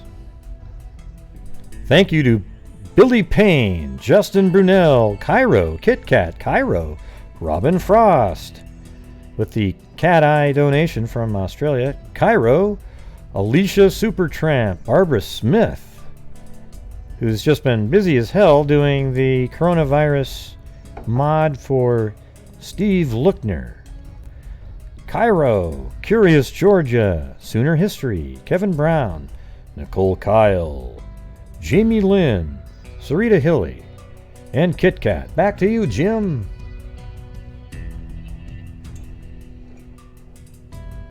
Yes, hit the subscribe button if you like actual true crime. I know that's not what we're doing right now, but if you actually want to discuss cases you've never heard of, this is the channel. If you want to talk about the same case over and over and over and over again, then this might not be the right place for you. Okay? Especially someone like you, Father Time.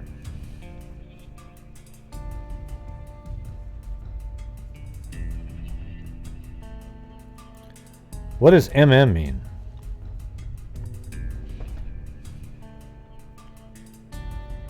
Oh, Mount Shasta? Yeah, we can check that out.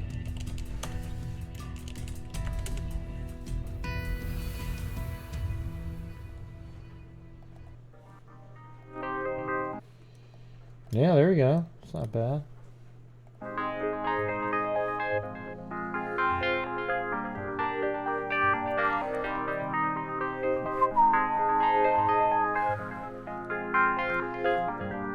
Oh, this is a full screen here. I guess that's it.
Where's the lake? Is this it right here?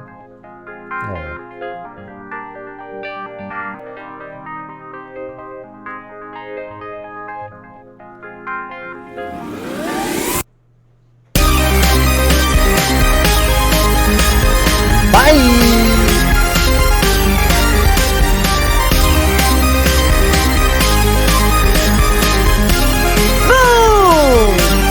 Good night, freaks!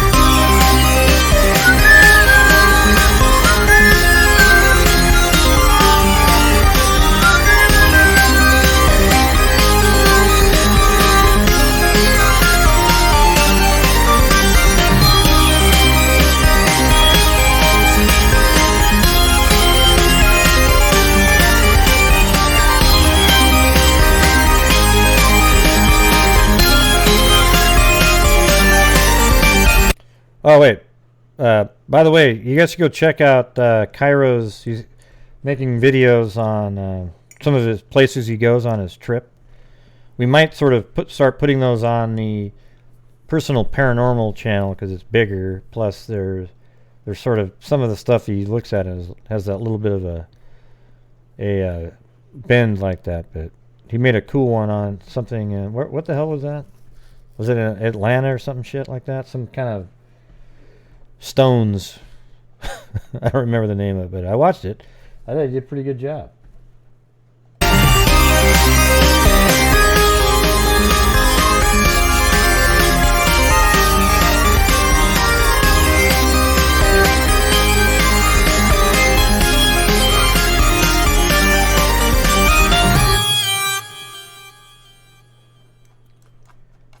Oh, now I gotta go to my favorite spot again.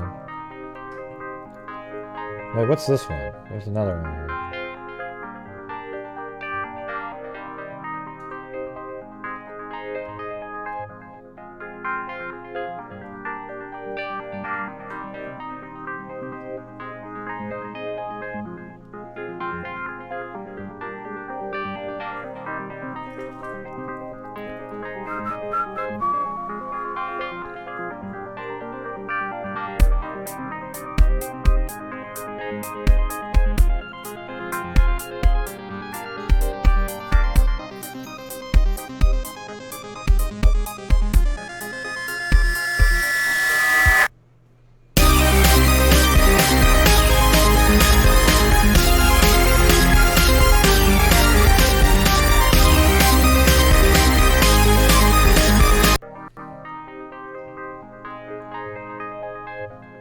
This is like by far my favorite place. It's not even close.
Wow!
the nebulae. Fill in the blank.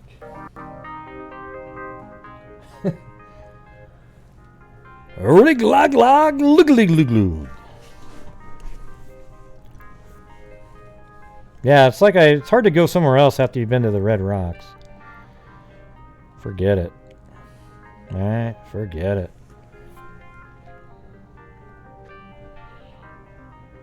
Hey, but listen, everybody, thank you very much for showing up tonight and spending the various shows throughout the day, going through the crazy-ass